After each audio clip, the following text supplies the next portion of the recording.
আসলে দিন শেষে আবার নিজের প্রতি একটা দৃঢ় বিশ্বাস আছে যে না আমি পারবো, আমাকে কিছু করতে হবে, দেশের মানুষ আমাকে এভাবে ভালোবাসা দিচ্ছে, এভাবে সম্মান দিচ্ছে, এখন আমার অনেক বড় একটা দায়িত্ব হয়ে গিয়েছে, এখন আমার আসলে ওদের জন্য কিছু করতে হবে। আমি মনে করি দেশের জন্য তো একটা মারাত্মক পাওয়া, বিশ্ববিদ্যালয়ের জন্য আরো বেশি পাওয়া অ্যাজ এ সুপারভাইজার, এটা আমার জন্য খুবই গর্বের। আমি আর যাই না ওদের জন্য, আমি নিজে ইমোশনাল হয়ে যাচ্ছি আসলে এগুলা বলতে গিয়ে। তোমরা হয়তো অনেকে জানো যে 193টা কান্ট্রি, 193টা কান্ট্রি থেকে 10 জন ইয়াং উমেনকে সিলেক্ট করবে। সো এটা আসলে অনেক কম্পিটিটিভ, কিন্তু আমরা কি কখনো মাকে ধন্যবাদ জানাই যে মা তুমি আমার জন্য এত কিছু করছো? আমার ওয়াইফ যদি এটা শুনে হয়তো সে একটু খুশি হবে, এই সুযোগে বলতে চাই সেটা হলো যে আসলে ও আসলে আমার জীবনে অনেক একটা বড় অনুপ্রেরণা। মানে স্যার আসলে এই যে তরুণ যারা বাংলাদেশের গবেষক, যারা আসলে এই ধরনের আন্তর্জাতিক প্রোগ্রামগুলোতে কাজ করতে চায়, এই জায়গাগুলোতে কাজ করার জন্য আসলে আমরা কিভাবে সচেতনতা বাড়াতে পারি, এই যে বাংলাদেশ থেকে আমরা চাই কি পদক্ষেপগুলো নিতে পারি? 2014 সাল থেকে 2020 সাল পর্যন্ত আমার বিশ্ববিদ্যালয়ের অ্যাভারেজ প্রতি বছর 5 থেকে 6 জন করে ছাত্র এই স্কলারশিপটা পেয়েছে এবং $5,000 পেয়েছে। তো আসলে আমার কোনোভাবেই আমি অক্সিজেন প্রপারলি নিতে পারছিলাম না আর কি, আর কন্টিনিউয়াসলি আমার অক্সিজেনের স্যাচুরেশন কমে যাচ্ছিল। তো একসময় আমার বডি পুরো নীল হয়ে পড়ে, মানে একদম হাইপোক্সিয়া, যেটা মানে একদম উইক হয়ে যাচ্ছিলাম আর কি। পরে হলো যে ডক্টররা ডিসিশন নেয় আমাকে আইসিইউতে ভর্তি করাবে, কারণ আমাকে তো আগে বাঁচতে হবে, ওনারা তখন আর কি ওভাবে আর কি ডিসিশন নেয়। এই ধরনের কাজ আসলে একটু কম হয়েছে বাংলাদেশে, বলে খুবই সিলেক্টিভ কাজ হয়েছে, মানে খুবই সিলেক্টেড কয়েকজনই আসলে এই ধরনের কাজ করেছে। সো যেটা হলো যে আমার জার্নিটাকে অথবা আমার সিলেকশন প্রসেসটাকে একটু ইজি হয়েছে, কারণ আমরা কিন্তু এটা নিয়ে চিন্তা করতে হয় না। আমরা অনেক সময় নারীদেরকে টেকেন ফর গ্র্যান্টেড হিসেবে নিয়ে নেই যে ওরা তো এটা করবে, ওরা এটা করবে, কিন্তু আমরা আসলে ওই যে ফিরে দেখি না ওদের দিকে, ওদের কতটা কষ্ট হচ্ছে এটা কিন্তু ফিরে দেখি না। তো আমরা বেসিক্যালি রিসার্চের একটা বড় অংশ করতে পারি না এই দেশে তোমরা কি বলো? মানে আমি আসলে কতটা লাকি, আমি আসলে আলহামদুলিল্লাহ বলে শেষ করতে পারবো না। আমার মা তখনই বলছে তুমি যেটা করতে চাও তুমি করতে পারো বাবা, কোনো সমস্যা নেই, কারণ আমি বাউ থেকে না অনেক কিছু পেয়েছি আলহামদুলিল্লাহ। তো আসলে আমার জন্য আমি যদি কোনো একটু কথা বলে, যদি বাউয়ের স্টুডেন্টরা অথবা যে কোনো ইউনিভার্সিটির স্টুডেন্টরা একটু কিছু জানতে পারে, ওরা যদি একটু অনুপ্রেরণা পায়, তাহলে এটা আমার জন্য অনেক বড় অর্জন আমি মনে করি। একটা যে এত সাপোর্টিভ হাজব্যান্ড, এত সাপোর্টিভ প্যারেন্টস, আমার ইনলস ফ্যামিলি, আমার মানে শ্বশুর, মানে সবাই এত সাপোর্ট দিচ্ছে। যখন তার ফ্যামিলি লাইফ স্টার্ট করে, ম্যারেজ, বেবি অথবা, তো অনেকে না থেমে যায়, মানে অনেকে ভাবে যে আচ্ছা মানে এত কিছু হচ্ছে আমি পরে শুরু করব, অথবা অনেকে স্বপ্ন দেখাও ছেড়ে দেয়। কারণ কি? আসসালামু আলাইকুম সবাইকে। আমাদের সাথে আজকে এমন দুজন স্পেশাল গেস্ট উপস্থিত রয়েছেন। আমরা যদি সংক্ষেপে একটা কথা বলি, রিসেন্ট প্রত্যেকটা নিউজ মিডিয়া থেকে শুরু করে সব জায়গায় আমরা একটা নিউজকে খুব বেশি দেখতে পাচ্ছিলাম। নিউজটা হলো যে জাতিসংঘের বায়োসিকিউরিটি ফেলোশিপ 2025 প্রোগ্রামের বাংলাদেশের প্রথম নারী গবেষক হিসেবে নির্বাচিত হয়েছেন বাকৃবি শিক্ষার্থী মার্জানা আক্তার। আজকে আমাদের সাথে উপস্থিত হয়েছেন সেই মার্জানা আপু এবং তার supervisor MD Gulzar Hossain sir. আমরা তাদের দুইজনের সাথে আজকে অনেক গল্প করবো, আড্ডা দিব। আমরা প্রোগ্রামটাকে একেবারে ফর্মাল রাখতে চাই না, ইনফর্মাল হইতে আপনাদের সাথে আমরা চাইবো যে স্যার এবং আপুর মাধ্যমে আপনাদেরকে কিছু জিনিস শেখানোর জন্য। চলুন আমরা শুরু করি। আসসালামু আলাইকুম স্যার। ওয়ালাইকুম আসসালাম। আলহামদুলিল্লাহ ভালো আছি। আলহামদুলিল্লাহ, আপনি ভালো আছেন? আলহামদুলিল্লাহ আমি ভালো আছি। এই যে আমি যে এতক্ষণ আপনাকে পরিচয় করিয়ে দিলাম, এটা আপনার কাছে এই অনুভূতিটা কেমন? আসলে প্রত্যেকটা নিউজ মিডিয়াতে আপনি এখন সেম ভাবে আসলে আপনি দেখতে পাচ্ছেন, এটা আসলে আপনার অনুভূতিটা আসলে এই মুহূর্তে কেমন? ওকে আরফাত, শুরুতে আমি তোমাকে ধন্যবাদ জানাচ্ছি তোমার টিমকেও আমাকে ইনভাইট করার জন্য। সো আসলে এই যে এই নিউজটা অথবা আজকের এই সুযোগ, আমার এত বড় সুযোগ, আসলে আমি নিজেও মানে খুবই গর্বিত বোধ করছি। মানে আমার কাছে এটা একটা বড় অর্জন। তোমাদের মতো আমিও একটু শখ যে আমি আসলে কখনো ভাবিনি যে এত বড় একটা সুযোগ পাবো।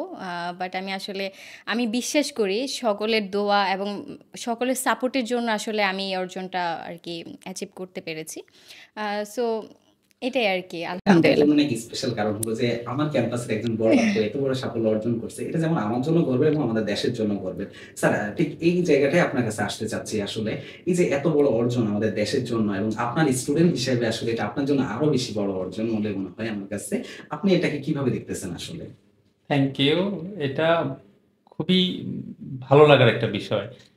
মার্জানা আমার যখন মাস্টার্স করে আমার এখানে আমার সুপারভিশনে, আমরা শিক্ষক হিসেবে অথবা গবেষণা সুপারভাইজার হিসেবে আমাদের শিক্ষার্থীরা বা আমাদের ছাত্রছাত্রীরা যখন ভালো একটা কিছু করে, সেটা আমি মনে করি দেশের জন্য তো একটা মারাত্মক পাওয়া, অবশ্যই। বিশ্ববিদ্যালয়ের জন্য আরো বেশি পাওয়া। অ্যাজ এ সুপারভাইজার এটা আমার জন্য খুবই গর্বের এবং আমি এটা নিয়ে অনেকের সাথে কথাও বলেছি যে আমার ছাত্রী এরকম একটা হুম। ফেলোশিপের জন্য নির্বাচিত হয়েছে। এটা ভালো লাগে। অবশ্যই, অবশ্যই। আচ্ছা, আমি আপুর কাছে আসবো যে আপু আমি যদি ভুল না করে থাকি আপনার কলেজ ছিল কুমিল্লা ভিক্টোরিয়া সরকারি কলেজ হুম। এবং আপনার অনার্স লাইফটা ছিল Shahjalal university of science and technology যেটাকে আমরা সংক্ষেপে সাস্ট বলে থাকি এবং মাস্টার্স ছিল বাংলাদেশ এগ্রিকালচারাল ইউনিভার্সিটি ময়মনসিংহ যেটাকে আমরা বাউ হিসেবে পরিচয় তো জানি। এখন আপু এই যে ৩ টা আপনার শিক্ষা প্রতিষ্ঠান তাদের অবদানকে আপনি কিভাবে দেখতেছেন? অবশ্যই আমার আজকের এই অবস্থান তো শুধু মানে সব প্রতিষ্ঠানই সমানভাবে পালন করে বলে আমি বিশ্বাস করি। কারণ প্রতিটা শিক্ষা প্রতিষ্ঠানই সিমিলারলি গুরুত্ব বহন করে। যেমন যখন আমি কলেজে ছিলাম তখন আমার অভিজ্ঞতা অথবা শিক্ষা একরকম ছিল। আমি নতুন কিছু শিখেছি। যখন আমি সাস্টে ছিলাম, আমি যখন বায়োকেমিস্ট্রি পড়ছিলাম, আমার মনে আছে আমি যখন 3rd ইয়ারের স্টুডেন্ট তখন থেকে আমি মাইক্রোবায়োলজি ডিপার্টমেন্টে ল্যাবে কাজ করি। অ্যাকচুয়ালি ডিপার্টমেন্ট না, তো ল্যাবে কাজ করি। তো তখন থেকে আসলে ওখানেও আমার মানে একটা থাকে না যে বায়োকেমিস্ট্রি অথবা মাইক্রোবায়োলজির প্রতি ভালোবাসা, সেটা আর কি আমার প্রথম জন্ম হয় ওখান থেকেই। তারপর ওখান থেকেই আসলে ডিসিশন নিয়ে যে না আমি আসলে আমার ফিল্ডটা একটু ন্যারো ডাউন করে আমি মাইক্রোবায়োলজিতে শিফট করব। তো বাউয়ে এসে আসলে মানে এখানে একটা এত থাকে না রিসার্চ ফ্রেন্ডলি একটা এনভায়রনমেন্ট পাই, টিচারদের ভালোবাসে, টিচারদের সহায়তা তো অবশ্যই ছিল, মানে সব কিছু সমন্বয়ে যে মানে আমাকে একটা অনুপ্রেরণা দিয়েছে অথবা সামনের দিকে ভালো করার যে একটা ইচ্ছা জাগিয়েছে, এটা আসলে আমি মনে করি শিক্ষা প্রতিষ্ঠানের অবদান অনেক বড় আসলে। আচ্ছা, এই যে যখন আপনার এই অর্জনটা হইছিল, এটা আসলে এখন এই মুহূর্তে আপনি সামাজিক প্রেক্ষাপটে কি ধরনের সম্মান অনুভূত করতেছেন? বা আসলে এটা কেমন এখন ফিল হচ্ছে যে আসলে কিরকম ভাবে মানুষ এটাকে দেখতেছে? সত্যি বলতে আমার না খুব লজ্জা লাগছে এটা আসলে বলতে, মানে সবাই দেখছে অথবা সবাই এ করছে, মানে আমি আমার শাই ফিল হচ্ছে যে আসলে মাঝে মাঝে নিজেকে প্রশ্ন করি আসলে কি আমি যোগ্য? এত সম্মান সবাই দিচ্ছে, আমি কি ওদের এই সম্মানটা রাখতে পারবো অথবা আমি কি সত্যি ওদের জন্য কিছু করতে পারবো? কিন্তু আসলে দিন শেষে আবার নিজের প্রতি একটা দৃঢ় বিশ্বাস আছে যে না আমি পারবো, আমাকে কিছু করতে হবে, দেশের মানুষ আমাকে এভাবে ভালোবাসা দিচ্ছে, এভাবে সম্মান দিচ্ছে, এখন আমার অনেক বড় একটা দায়িত্ব হয়ে গিয়েছে, এখন আমার আসলে ওদের জন্য কিছু করতে হবে। সো আসলে এটা আমি পজিটিভলি নিচ্ছি, যদিও প্রথমে লজ্জাবোধ হচ্ছিল, কিন্তু আসলে এখন আমার কাছে মনে হচ্ছে এটা আমার আরেকটা শক্তি, যে আমাকে সামনে ভালো কিছু করতে হবে, ভালো কিছু দেশের জন্য কিছু করতে হবে, এই ভালোবাসা যেন আমি না ভুলে যাই আর কি। অলরেডি তো দেশের জন্য একটা বড় কিছু, এখন আরো বড় কিছু অর্জনের জন্য আপনি কাজ করবেন ইনশাল্লাহ, ইনশাআল্লাহ। ইনশাল্লাহ। স্যার এই যে আপনি সুপারভাইজার হিসেবে মারজানা আপুর একদম শুরু থেকে বলতে গেলে আপনার মাস্টার্স এর যাত্রাটা দেখছেন। আসলে আপনার কাছে কি মনে হয়েছিল যে অন্যান্য শিক্ষার্থীরাও মারজানা আপু থেকে কি শিক্ষা নিতে পারে? মাস্টার্সের গবেষণা বা পিএইচডির গবেষণার ক্ষেত্রে একজন শিক্ষার্থী বা গবেষকের যেটা মূল বিষয় হলো ডেডিকেশন। এটা মার্জানা নিঃসন্দেহে খুবই ভালো ছিল দেখেই হয়তো ওর মাস্টার ডিগ্রি ডিফেন্স দেবার আগেই একটা পাবলিকেশন হয়েছে। আচ্ছা। পরে জাস্ট গত ২ দিন আগে আমাদের আরেকটা পেপার পাবলিকেশন হয়েছে। তো মার্জানার যে শুরু থেকে এখন পর্যন্ত যে ডেডিকেশন সেটা এক্সট্রাঅর্ডিনারি এবং আমি আমার শিক্ষার্থী বা আমার টিম মেম্বারদের সবসময় বলি যে যারা নতুন আসে কাজ করতে, ওদের কারো হয়তো কিছু এক্সপেরিয়েন্স থাকে, আবার কারো হয়তো এক্সপেরিয়েন্স থাকে না। কিন্তু ফলো করা বা একজন প্রফেসরকে বা একজন সুপারভাইজারকে ফলো করা, টিম মেম্বারদেরকে ফলো করা, আর আমরা কি গাইডলাইন দিচ্ছি সেগুলো ফলো করা, সাথে তার নিজস্ব স্বকীয়তা, ডেডিকেশন এটার কম্বিনেশন। এটা যে করতে পারবে সে অবশ্যই ভালো করবে এবং মার্জানা এই কাজটা করেছে বলেই আমার ধারণা এই এই স্টেপগুলো সে পার হতে পারছে খুব সুন্দর করে। অনেকগুলো অবস্টাকল আছে তার ছিল, আমরা হয়তো পরে বলবো। কিন্তু এগুলো পার করে সে একটা এক্সট্রাঅর্ডিনারি পারফরম্যান্স করেছে দীর্ঘ এই ১.৫ বছর।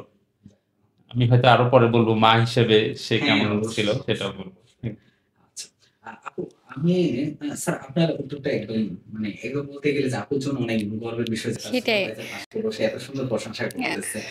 আপু এই যে আসলে জাতিসংঘের বায়োসিকিউরিটি ফেলোশিপ ২০২৫ প্রোগ্রামটা এটা আসলে কি? এই ফেলোশিপটা আসলে একজন বা নির্বাচিত হওয়ার প্রক্রিয়াটা কেমন ছিল? বা একজন স্টুডেন্ট হিসাবে আপনি এটার জন্য কি জিনিস লক্ষ্য করছেন?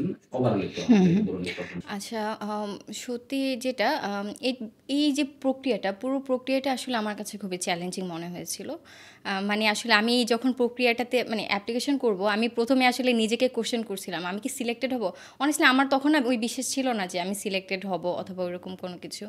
তো আমার মনে আছে যে ওই যে আমি প্রথমে আসলে এই সার্কুলারটা দেখি, তো আমার হাজব্যান্ড শারাফ, সে অলরেডি এই ফেলোশিপে, মানে আইজেম একটা বায়োলজিক্যাল অর্গানাইজেশন, সেখানে আর কি ডেলিগেট হিসেবে ইউএনএ বাংলাদেশকে রিপ্রেজেন্ট করেছিল। সে 2বার ইউএনএ গিয়েছে। তো সে তার অলরেডি এক্সপিরিয়েন্স ছিল, সে হলে যে ইউএনএ কাজ করে এখনও, মানে তো আমার কাছে যখন আমি সার্কুলারটা পাই তখন আসলে আমি তাকে আস্ক করি, আমার হাজব্যান্ডকে। তো সে আমাকে, আমি জাস্ট ওকে জিজ্ঞেস করছিলাম আমি কি পারবো, তোমার কি মনে হচ্ছে আমি কি পারবো। সে তখন আমাকে মানে এত উৎসাহ দিয়েছে যে অবশ্যই তুমি পারবা, কেন পারবা না। তো আমার কাছে মনে হলো যে আমি তো আসলে এখনও অত বড় কিছু অর্জন করতে পারিনি। তারপর বলে যে তুমি পারবা, তুমি জাস্ট গিভ এ শট। সে আমাকে জাস্ট এভাবে ক্যাজুয়ালি বলেছে যে জাস্ট গিভ এ শট, ইনশাল্লাহ হবে। তো তখন আমার আসলে মাস্টার্সের রেজাল্ট অলরেডি পাবলিশ হয়েছে, আমার আইএলটিএসের রেজাল্ট হাতে ছিল। তো তখন আমার কাছে মনে হলো যে না, আমি অ্যাপ্লাই করি, হলে হবে না হলে নাই, আসলে ওরকমটাই মনে হয়েছিল। তারপর তো এই যে রাত জেগেছি, তো আমার একটা বেবি আছে, শি ইজ 7 months old। তো মানে আসলে ওকে দেখা যেত ঘুম পাড়িয়ে আমি রাতে বসতাম, মানে 12টার পরে, মানে ল্যাপটপ নিয়ে। তারপর আমি অ্যাপ্লাই করতাম। তারপরে মানে এমনও হয়েছে ফার্স্ট দিন আমার মানে ভোর 4টা বেজে গেছিলো অ্যাপ্লাই করতে। সেখানে অনেক কিছু ওরা আসলে ডিমান্ড করে। তো ওদের যে ক্রাইটেরিয়া, ওদের যে ক্রাইটেরিয়া ছিল, লাইক হলো যে ক্রাইটেরিয়া ছিল যে মাস্টার্স ডিগ্রি কমপ্লিট হতে হবে, তারপর হলো যে 35 এজের অনূর্ধ্ব হতে হবে, তারপর লাইফ সায়েন্স নিয়ে ওরা কাজ করতে হবে, অথবা পাবলিকেশন আছে, অথবা গবেষণায় মানে প্যাথোজেন নিয়ে কাজ করার অভিজ্ঞতা, ওয়েট ল্যাবে কাজ করার অভিজ্ঞতা, রিসার্চে তার এক্সপিরিয়েন্স আছে, এরকম কিছু ওরা ক্রাইটেরিয়া চেয়েছিল আর কি। তো সবটাই দেখছে যে ম্যাচ করছে, যে লাকিলি সবটাই ম্যাচ করছে। তো আমি অ্যাপ্লাই করি। তো অ্যাপ্লাইটা আসলে খুবই চ্যালেঞ্জিং ছিল। ওরা আসলে অ্যাপ্লিকেশনে অনেক কিছু জানতে চায়, মানে অনেক, লাইক আমার রিসার্চটা কীভাবে আসলে এই ফেলোশিপের সাথে কানেক্টেড, কীভাবে আসলে, মানে এটা জাস্ট একটা থাকে না যে তুমি যে রিসার্চগুলো করেছি সেগুলো কিভাবে এখানে ইম্প্যাক্ট ফেলতে পারে সেটাই। তো আমি যখন অ্যাপ্লাই করেছি অ্যাপ্লিকেশনের, মানে আমার যখন এসওপি লিখি, তখন দেখা যেত যে আমি লিখেছি যে আসলে আমার যে এক্সাক্ট মোটিভেশন, অথবা আমি আমার এই কাজটাকে কীভাবে ইউএনের প্ল্যাটফর্মে অথবা দেশের জন্য মানে বায়োসিকিউরিটিতে ওভারঅল ইম্প্যাক্ট ফেলতে পারে, সেটা আর কি ওদের মানে ওভাবে এসওপিটা সাজিয়েছি, লিখেছিলাম। তারপর হলো যে প্রাইমারি সিলেক্টেড হয়, মানে তোমরা হয়তো অনেকে জানো যে 193টা কান্ট্রি, 193টা কান্ট্রি থেকে 10 জন ইয়াং উমেনকে সিলেক্ট করবে। সো এটা আসলে অনেক কম্পিটিটিভ। তো প্রাইমারিলি ওরা একটা সিলেকশন প্রসেস ছিল। প্রাইমারিলি হলো যে ওরা অনেকজনকে সিলেক্ট করেছে। তারপর হলো যে কয়েক দফায় আসলে ভাইবা হয়েছিল আর কি, মানে কয়েকটা স্টেপে আর কি প্রাইমারিলি ওরা ইন্টারভিউ নিয়েছে কয়েক দফা। হ্যাঁ, ওটা আসলে চ্যালেঞ্জিং। তো ওগুলাতে ইন্টারভিউগুলোতে অ্যাটেন্ড করা, অথবা নিজেকে বারবার, ওরা আসলে আমাদের, মানে ওরা যেটা চায়, ইউএন যেটা চায়, তোমার মোটিভেশনটা কী, তুমি আসলে কি দেশের জন্য আসলে ভালো কিছু করতে চাও অথবা বিশ্বের জন্য, এটাই ওরা চায়, এটা ওরা বারবার যাচাই করতে চায়। তো আর ইন্টারভিউর মেইন ফোকাসটা আসলে ওটাই ছিল যে তোমার আসলে মোটিভেশনটা কি, মানে আমাকে বারবার এই প্রসেসগুলোর মধ্য দিয়ে মানে বিভিন্নভাবে ওরা কোশ্চেন করছিল যে মোটিভেশন সম্পর্কে আর কানেকশানটা সম্পর্কে। তো আসলে আলহামদুলিল্লাহ সব কিছু মানে সম্পন্ন হয়েছে। আর মানে আমি না আসলে আশাই ছেড়ে দিয়েছিলাম। তো হঠাৎ একদিন সকালবেলা আর কি, মানে যখন মেইলটা দেখতে পাই যে I am finally selected, so আসলে ওটা আসলে আর মানে প্রকাশ করার মতো ছিল না, আমি নিজেই স্পেসলেস ছিলাম আর কি। আসলে এই যে ইউএন এর বায়োসিকিউরিটি ফেলোশিপ, এই প্রোগ্রামটাতে, জাতিসংঘের এই প্রোগ্রামটাতে সারা বিশ্ব থেকে 10 জন সিলেক্টেড হয়েছে, যার মধ্যে আপনি একজন। তো এই যে ইউএন এর বায়োসিকিউরিটি ফেলোশিপটা আসলে জিনিসটা কি, এবং এইটার পাশাপাশি আর কি কি প্রোগ্রাম আছে? ওকে, ওয়েল, জাতিসংঘের এই প্রোগ্রামটা আমি যেখানে অ্যাপ্লাই করেছি ওটা হলো যে young women for biosecurity fellowship. এইখানে যেটা হয়েছে, এটা হলো যে বিডাব্লিউসির 50 বছর অ্যানিভার্সারি উপলক্ষে এটার আয়োজন করেছে। এটা মেনলি আয়োজন করেছি ইউনোটা, ইউনেরই একটা হলো যে শাখা বলতে পারি।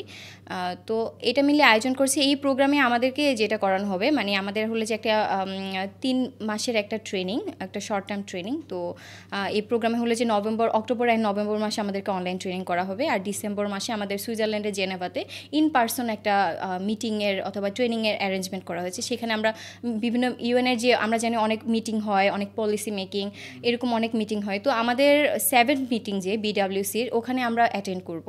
আর ওখানে মেনলি হলো যে 193টা কান্ট্রির যে ফরেন মিনিস্টার, তারপর হলো যে পলিসি মেকাররা, আরও অনেক গবেষক, সিনিয়র গবেষক, ওনারাও হলে যে অ্যাটেন্ড থাকবে। তো ওখানে মেইনলি হলো যে আমরা একটা ইন পার্সন এক্সপিরিয়েন্সের সুযোগ পাবো। আর পাশাপাশি আমাদেরকে অনেক ল্যাবগুলো ভিজিট করাবে, যেমন স্পিস ল্যাবরেটরি ওখানে হলো যে আমরা জানি BSL ল্যাব 4 ল্যাব যে সেটা ওয়ার্ল্ডের খুবই নাম করা, তো আমাদের ওখানে ভিজিট করানো হবে। তারপর WHO ওখানে ভিজিট করানো হবে। তো ওভারঅল এটাই আর কি। আর তুমি আরেকটা কোয়েশ্চেন মেবি করেছিলে যে কি কি আদার্স ইয়ে আছে, মানে ফিল্ড আছে। সো আসলে কি যেমন আমি লাইফ সায়েন্স নিয়ে কাজ করি।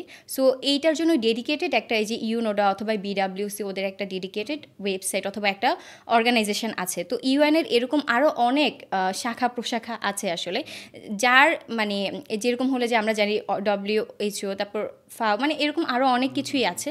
তো যে যার ফিল্ড অনুযায়ী সবাই চাইলে কিন্তু ইউএনে কোনো একটা প্রজেক্টের মানে যে ইউএনে কন্ট্রিবিউট করতে পারে অথবা ইউএনের প্রজেক্টগুলোতে যেতে পারে, ইদার ভলেন্টিয়ারি নয়তো হলো যে কেরিয়ার কোনো একটা মানে আমার মতো এরকম ফেলোশিপ অথবা কোনো প্রজেক্ট। তো এটার জন্য আসলে দুইটা প্রসেস আছে। একটা হলো যে এক্সপিরিয়েন্স, যাদের আসলে ইউএনে কাজ করার অলরেডি অভিজ্ঞতা আছে, মানে তারা দেখা যায় এরকম ফেলোশিপগুলোতে অ্যাপ্লাই করতে পারে, অথবা হলো যে তারা জবের জন্য অথবা বিভিন্ন প্রজেক্টে যেতে পারে আর কি। সচেতন হয় তাহলে সেটা হলো যে বিভিন্ন ওয়েবসাইট আছে। আবার UNV যেমন ভলেন্টিয়ার, যারা ইনএক্সপিরিয়েন্স তারা ভলেন্টিয়ার অ্যাক্টিভিটিসগুলোর মধ্যে নিজেদেরকে ইনভলভ করতে পারে। সেটা আসলে ন্যাশনালিও হয় আবার ইন্টারন্যাশনালিও হয়। তো যারা আসলে প্রথমে আমি বলবো, যেমন বাংলাদেশের অনেক স্টুডেন্ট এটা জানে না, যেমন ইউনিভার্সিটি স্টুডেন্ট, তারা হলো যে এরকম UNV ওটা ভলেন্টিয়ার অর্গানাইজেশন, ওদের কোনো এক্সপিরিয়েন্স নাই। তো ওরা যেটা করতে পারে এরকম একটা ফলো অথবা লাইক দিয়ে রাখতে পারে ওদের পেজগুলো। তো মাঝে মাঝে ওদের অ্যাক্টিভিটিসগুলো দেখলে ওরা একটু এনকারেজ ফিল করলো যে আচ্ছা আমি করতে পারি, দেখি একটা ট্রাই, আমার মতো একটা ট্রাই নিতেই পারে। পরবর্তীতে ওরা ওদের যে ডেডিকেটেড ওয়েবসাইটগুলো আছে, কারণ মানে দেখা যায় কি ওই ওয়েবসাইটে ডিটেলস থাকে, কোনো যদি সার্কুলার দেয় কোনো কিছু ওখানে কি একদম ডিটেলসে থাকে। UNV UNC হলে যে কেরিয়ার নিয়ে আর কি, যেটা তো এরকম ভলেন্টিয়ার ওরা ওখানে ইদার UNV-তে অথবা ভলেন্টিয়ার অ্যাক্টিভিটিসে ইনভলভ হতে পারে, অথবা হলে যে এরকম কেরিয়ার ওয়াইজ ডিসিপ্লিন ওয়াইজ আর কি, ওটা আর কি হ্যাঁ আসবে। ওদের অ্যাক্টিভিটিসগুলো অ্যাটলিস্ট দেখবে হয়তো। তো অ্যাক্টিভিটিস দেখলে কি আমরা যখন আসলে কোনো একটা কাজ সম্পর্কে জানি, যেমন ইভেন একটা বড় প্ল্যাটফর্ম, আমরা শুধু এইটুকু অনেকেই জানি, কিন্তু এটা আসলে ভিতরে কি কাজ হয় আমরা জানি যে এখানে বড় বড় দেশের যে পলিসি মেকার ওরা কাজ করে, আমরা তো ছোট স্টুডেন্ট মানুষ, আমরা ওখানে কী করতে পারি, আমাদের এটা আসতেই পারে। কিন্তু আসলে এই যে আমরাও কিন্তু কিছু কন্ট্রিবিউট করতে পারি, ইদার এটা ন্যাশনালি হোক ওটা ইন্টারন্যাশনালি হোক। সো এটা যেন সবার মধ্যে জানে যে আমি ছোট না, মানে আমি চাইলে কন্ট্রিবিউট করতে পারি আমার জায়গা থেকে। এখানে আরেকটা পয়েন্ট আসছে, সেটা হলো যে আপনি বলতেছিলেন যে 2022 সালে আমাদের ভাইয়া মানে আপনার হাজবেন্ড এখানে সুযোগ পেয়েছিল। আপনার কাছে কি মনে হয় যে যার কারণে আপনার জন্য যাত্রাটা অনেকটা সহজ হয়েছিল? আসলে ও আসলে আমার জীবনে অনেক একটা বড় অনুপ্রেরণা। মানে সত্যি বলতে এই যে ইউএনের ব্যাপারটা আসলে আমি ওর মাধ্যমেই জানি। আমি না এর আগে আমি তো অনার্স লাইফ আমার পার হলো, তারপর মাস্টার্স, মানে আমি আসলে ওর মাধ্যমে ইউএন সম্পর্কে জানতে পারি। তো আসলে শুরুতে একটা সারফেস গ্রাউন্ডে একটা আইডিয়া ছিল যে ওই যে আমি একটু আগে বলছিলাম যে ইউএনে যে এত কিছু হয়, এত অ্যাক্টিভিটিস, এগুলো আমি ওর থেকেই জানি। তো যখন জানছিলাম তখন আসলে নিজে একটু ইন্সপায়ার্ড হচ্ছিলাম যে আচ্ছা আমি কি নিজেকে ওখানে কল্পনা করতে পারি, মানে আমার ভিতরে এটা আসছিল। তো আসলে আমার একটা ছিল যে আমি আসলে অ্যাপ্লাই করবো, একবার হলো যে অ্যাপ্লাই করে দেখি, অথবা হলে যে দেখি মানে আমি কন্ট্রিবিউট করতে পারি নাকি। তো আসলে ওর জন্য আমার যাত্রাটা ইজি হয়েছে ইন দ্যাট সেন্স। আর আরেকটা সেন্স কি, যখন আমি অ্যাপ্লাই করি তখন আসলে ও আমাকে অনেক মানে অনুপ্রেরিত করেছে, লাইক হলো যে তুমি পারবা, অনেক মোটিভেশন করেছে, মোটিভেটেড রাখার চেষ্টা করেছে। তো যখন আমি অ্যাপ্লাই করি, আমি একটু আগে মেনশন করেছিলাম এটা আসলে কম্পিটিটিভ, অনেক চ্যালেঞ্জিং। মানে আমার মনে হচ্ছে আমার যেহেতু বেবি আছে, মানে মনে হচ্ছে যে আমি পারবো না, আচ্ছা হাল ছেড়ে দেই, থাক, মানে এত লম্বা প্রসেস, এটা দিয়ে আসলে হবে না মনে হয়, শুধু আমি কেন কষ্ট করছি। মানে তখন সে আমাকে আবার বুস্ট আপ করেছে যে না তুমি কেন মাঝখানে এসে ছেড়ে দিবা, তুমি কন্টিনিউ করো। সো আসলে ওর যে অবদান, মানে ওর যে এই যে mental support through out my application journey and through out my life journey, মানে সব কিছুতেই আসলে এটা আসলে অনেক বড় একটা অবদান আমি বলে বিশ্বাস করি। আর এক কথা হলো যে আপনার জার্নিতে সচেতনতার জন্য উনি একটা বড় অবদান। হ্যাঁ অবশ্যই। এবং হলো যে এর পরবর্তীতে পুরো প্রসিডিউরটাতে আপনাকে হেল্প করেছে। জি, এর পরবর্তীতে পুরো প্রসিডিউরটাতে হেল্প করেছে বলতে মানে এটা তো আসলে ওদের যখন সিলেকশন হয়েছে তখন আসলে ক্রাইটেরিয়া অ্যান্ড তখন আসলে সিনারিওটা ডিফারেন্ট ছিল। আমরা যেহেতু ইয়াং উমেন ফেলোশিপে সিলেক্টেড হয়েছি, তো আমাদের আসলে নারীদেরকে নিয়ে কাজ করা অথবা নারীদের মধ্যে অ্যাওয়ারনেস, একটা নারীদেরকে তো একটা লিডার হিসেবে ওরা ওরা ট্রেন আপ করছে। তো আসলে এইটার মানে সিলেকশন ক্রাইটেরিয়াটা একটু আলাদা ছিল আর কি।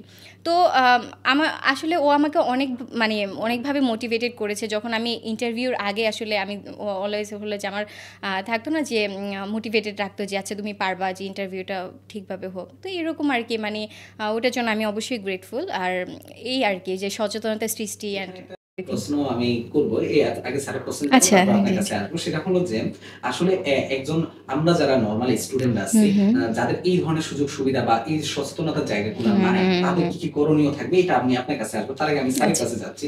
স্যার, আসলে এই যে তরুণ যারা বাংলাদেশের গবেষক, যারা আসলে এই ধরনের আন্তর্জাতিক প্রোগ্রামগুলোতে কাজ করতে চায়, এই জায়গাগুলোতে কাজ করার জন্য আসলে আমরা কিভাবে সচেতনতা বাড়াতে পারি, এই যে বাংলাদেশ থেকে আমরা চাইলে কি পদক্ষেপগুলো নিতে পারি? খুবই গুরুত্বপূর্ণ একটি বিষয়। আমাদের দেশের যারা গবেষণা করতে চায় বা ইন্টারন্যাশনালি এরকম প্রোগ্রামে জয়েন করতে চায়, তাদের জন্য আমাদের একটা আছে তারা নিজেরা চেষ্টা করা, আরেকটা হয়েছে যে ইনস্টিটিউশনালি আমরা কিভাবে হেল্প করতে পারি। এখন এই গ্লোবাল ভিলেজের যুগে আসলে ছাত্ররা সব ইনফরমেশন কিন্তু ওয়েবসাইটে আছে, অনলাইনে আছে। সুতরাং আমার ইন্টেনশন কি, আমি ইউএনের একটা প্রোগ্রামে যেতে চাই, তাহলে আমার ওই পেজটাতে ফ্রিকুয়েন্টলি চোখ রাখতে হবে, কানেক্টেড থাকতে হবে। এটা একটা বিষয়। আরেকটা হলো যে আমি জানি না আসলে ইউএনএ বা আরো অন্য যারা আছে তারা কি ধরনের প্রোগ্রাম অফার করে। সেক্ষেত্রে একটু ঘাটাঘাটি করা অনলাইনে। আমরা অনেক সময় সোশ্যাল মিডিয়াতে প্রচুর সময় দিই। এটা না দিয়ে যদি ছাত্ররা এটা করে, যে আমি একটু আজকে ঘাটি তো দেখি কোন স্কলারশিপ আছে, বিভিন্ন কিওয়ার্ড দিয়ে মাস্টার ওয়ার্ড দিয়ে সার্চ করে যে আমার জন্য এই, যেমন আমাদের এগ্রিকালচার বা ভেটেনারি সায়েন্স, আমি ভেটেনারি স্টুডেন্ট হিসেবে যদি একটা সার্চ দিই যে what are the available scholarship আর ফেলোশিপ ফর ভেটেনারি স্টুডেন্টস, অনেক লিঙ্ক আসে, একটু চোখ বোলানো, দেখলে 10টা-5টা সাইট মনে রাখা যাবে, জাস্ট ফলো দিয়ে রাখা। ও বলছে পরে ভবিষ্যতে বা সাবস্ক্রিপশন নিয়ে রাখলে ইমেল আসবে, এটা ছাত্রদের পক্ষ থেকে। আর আমরা ইনস্টিটিউশনালি আমাদের ডিনরা, ভাইস চ্যান্সেলর স্যারের অফিস বা আমাদের স্পেসিফিক ল্যাব, আমরা কিভাবে হেল্প করতে পারি, আমরা অনেকের এক্সপেরিয়েন্স আছে, আমরা জানি। তাহলে আমরা যখন কোনো ইনফরমেশন জানবো, এটা ছাত্রদের, সকল ছাত্রদের মধ্যে ওয়েল সার্কুলেটেড করে দেওয়া। এখনকার যুগে ফেসবুকে একটা মেসেজ দেওয়া যায় মেসেঞ্জারে, অথবা ফেসবুকের পেজে সার্কুলেট করা যায়, আমরা ইমেইলে করতে পারি। এটা ডিন অফিস থেকে অথবা হেড, স্পেসিফিক ডিপার্টমেন্টের হেড অথবা ভাইস চ্যান্সেলর সেক্রেটারিয়েট থেকে তারা যদি একটা মান্থলি অথবা পার ডে এটা করে। আমি একটা এক্সাম্পল হিসেবে দেই, আমি আমেরিকান সোসাইটি ফর মাইক্রোবায়োলজির মেম্বার। তো তারা আমাকে প্রতিদিনই সকালে অথবা সপ্তাহে 1 দিন 2 দিন তারা একটা মেইল করে যে আজকে এটা আছে, কালকে ওটা আছে, এবং আপনি চাইলে এখানে অ্যাপ্লাই করতে পারেন।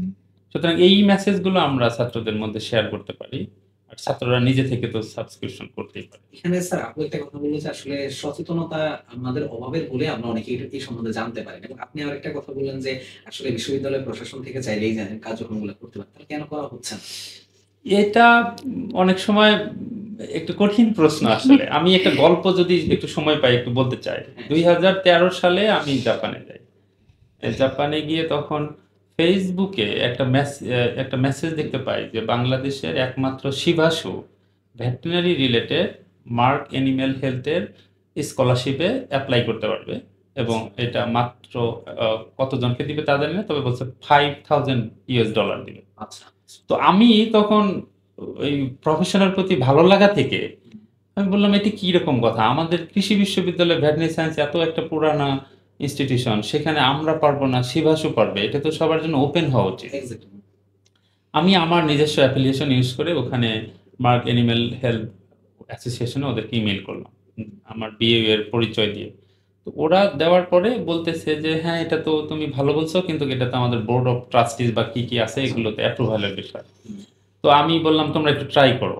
আমার বিশ্ববিদ্যালয়ের mother institute of veterinary science, সুতরাং আমি মনে করি আমার বিশ্ববিদ্যালয়ের ছাত্ররা এটা যোগ্য। এবং এটা বলার পরে ওরা বলছে ওকে তুমি ওয়েট করো, আমরা একটু জানাবো তোমাকে। জাস্ট মেবি 3 days লেটার তারা এটা বললো যে তোমাদের এটা অ্যাপ্রুভ করা হয়েছে, তোমার বিশ্ববিদ্যালয়ের ছাত্ররা এখন তোমার বিশ্ববিদ্যালয়কে ওই লিস্টে দেখাবে। আমি এটা পাওয়ার পরে তৎকালীন ডিন সামাদ স্যার ছিলেন, প্রফেসর সামাদ স্যার, আমি ওভার টেলিফোনে তার সাথে কথা বলি এবং ইমেইল করি এবং স্যারকে বলি স্যার এটা ছাত্রদের মাঝে সার্কুলেট করে। এবং 2014 সাল থেকে 2020 সাল পর্যন্ত আমার বিশ্ববিদ্যালয়ের অ্যাভারেজ প্রতি বছর 5 থেকে 6 জন করে ছাত্র এই স্কলারশিপটা পেয়েছে এবং $5,000 পেয়েছে। এবং প্রতি বছর অনেক ছাত্রকে আমি ওখান থেকে মেন্টরিং করেছি। এখানে অনেক যেহেতু আমি সরাসরি এখানে নেই, অনেক ছাত্রকে যোগাযোগ করেছে আমার সাথে, অনেক ছাত্র আমার সাথে যোগাযোগ করেছে, আমি স্যারদের সাথে যোগাযোগ করেছি, রিকমেন্ডেশন লেটার লাগে।